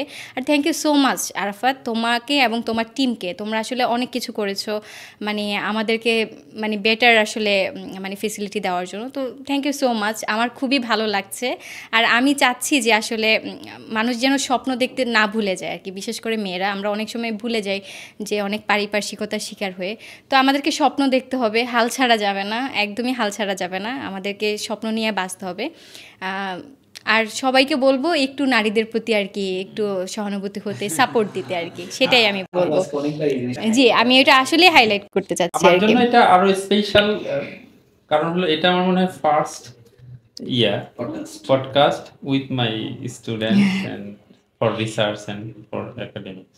এর জন্য স্পেশাল থ্যাঙ্কস। ইনশাআল্লাহ, ইনশাআল্লাহ। আজকে আসলে আমরা অনেকগুলো বিষয় নিয়ে কথা বলছি। আমরা অনেকগুলো প্রবলেম আইডেন্টিফাই করার চেষ্টা করছি। আমরা সফলতার গল্প শুনছি। আমরা আরো কিভাবে এগিয়ে যেতে পারি, আমরা এই বিষয়গুলো নিয়ে অনেক কথা বলার চেষ্টা করছি। এবং আমাদের যারা অডিয়েন্স আছে তারা কিছু না কিছু হয়তোবা আজকে এই প্রোগ্রাম থেকে কিছু না কিছু ভ্যালু এড করতে পারছে বলে আমার বিশ্বাস। এবং আমরা আসলে আমাদের দুজন গেস্টকে পেয়ে খুবই আনন্দিত। এবং এগ্রিকালচার শোয়ের যে লক্ষ্য, সেই লক্ষ্যে আমরা এগিয়ে যেতে আপনাদের সবার সহযোগিতা কামনা করি। এবং সাবস্ক্রাইব করতে ভুলবেন না। লাইক, শেয়ার, কমেন্ট সবগুলো জিনিস দিয়ে আমাদের পাশে থাকুন। ধন্যবাদ। আসসালামু আলাইকুম।